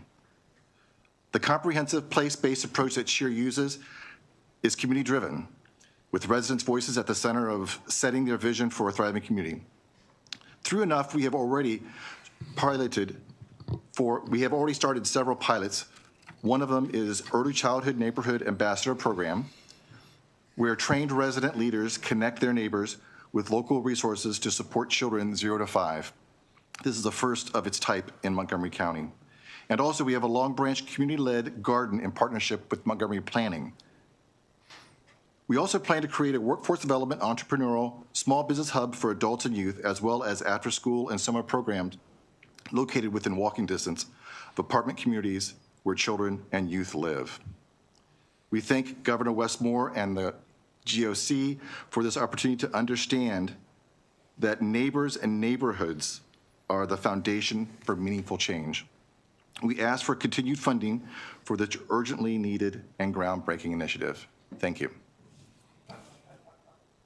Good afternoon, Chair King and our Senator, Paul Quarterman. Good to be here. For almost 25 years, I've been on the front lines as a social worker, clinical social worker, providing services to vulnerable family. My name is Keith Fanjoy. I'm the CEO of Sandmar Family and Community Services. Last year, I came to this committee to share the promise of what was possible with the Enough Act. And I'm excited today to talk a little bit more about the progress that we've made in our process to implement these services. In just a short year, in January, we announced to our community at Meredith Park that we were going to do this work in the south end of the city of Hagerstown. By April, we had already secured all the contracts with 7 other sub-grantees, and in July, over 15 staff were hired across the network to implement services. But the majority of the funds that are part of the Enough Act that we implement are for people and places, not for programs. So it's important that you know that these funds are not going necessarily just for infrastructure. They are going directly in the pockets of families in our community. As the lead agency in the South End, we are supporting pathways to home ownership and economic mobility, child care access, as well as workforce partnerships. And just to name a few of these programs, including neighborhood revitalization. This has not happened casually. This has been an all-of-government approach, but it has been an all-of-Hagerstown approach. All hands are on deck to get this done. And this has been a great challenge. We're used to doing hard things in our community, but this has certainly been a great challenge to pull off, but it's also been a very rewarding one. We're finally working on root causes. We're finally investing in prevention and have a partnership with government on prevention.